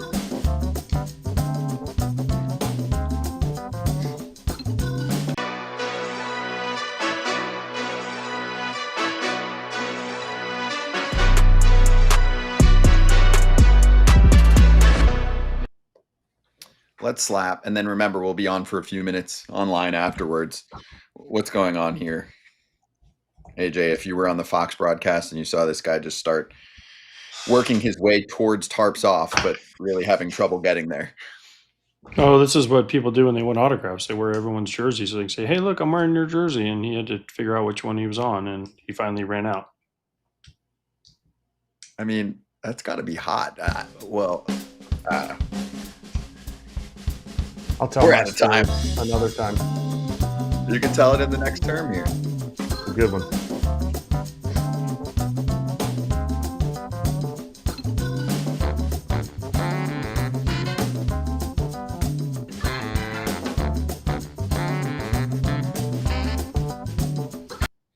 All right, here we are. Is it a story worth telling right now? Go for it. Yeah, I mean, we're talking about the guy with the jerseys and everything. When I go to speak places, motivational, whatever I'm speaking about my career. Some of the times I'll go and I'll put on as many of my jerseys as I can, just in reverse order. So my last one will be that my first one on is the Yankees, and my last one on, so it's the one you see on top. And you know how many teams I've played for? It's a Pirates jersey, and I start my journey through playing in the big leagues and how different stuff happens. But the thing is, when you put them on, I can't wear every one of my jerseys because it gets to be so much. So once you hit about your 13th to 14th jersey, you can't even move your arms anymore because there's so many shirts that are all bundled up. And so I go out and speak, and people look at me. I can tell. They look at me and they're like, oh, he's kind of letting himself go. By the end of it, I have all the jerseys off, and I've told my story, and they're like, whew, Kratz is not as fat as I thought he was. No, by the end of it, you're an Adonis. You really fake everyone out. You could do a workout. Tarps Off is not my shtick. No, it's not. That's a young man's game that we're paying attention to. Hey, one more thing while we have a minute, because I feel like it's relevant to what we're going into with Hot Sheet in a few minutes for those that want to get more prospect talk and hear about their updated top 30s, the whole deal over at Baseball America. AJ, did you see the other day when the NHL stripped a draft pick from the Vegas Golden Knights for not talking? Did you guys see that? Oh, you didn't? Yeah. I guess I should have come prepared more with all the details, but I just thought it was interesting. Yeah, they wouldn't talk to the media, led by who's the dude? Someone's going to help me out behind the scenes. Okay, so they got hit with a second-round draft pick and a $100,000 fine. John Tortorella, who I've done television with, didn't want to talk, which I have a problem with. You're a TV analyst in between jobs, and then now you're too big to talk to the media. And he only supplied one player post game. He didn't talk at all.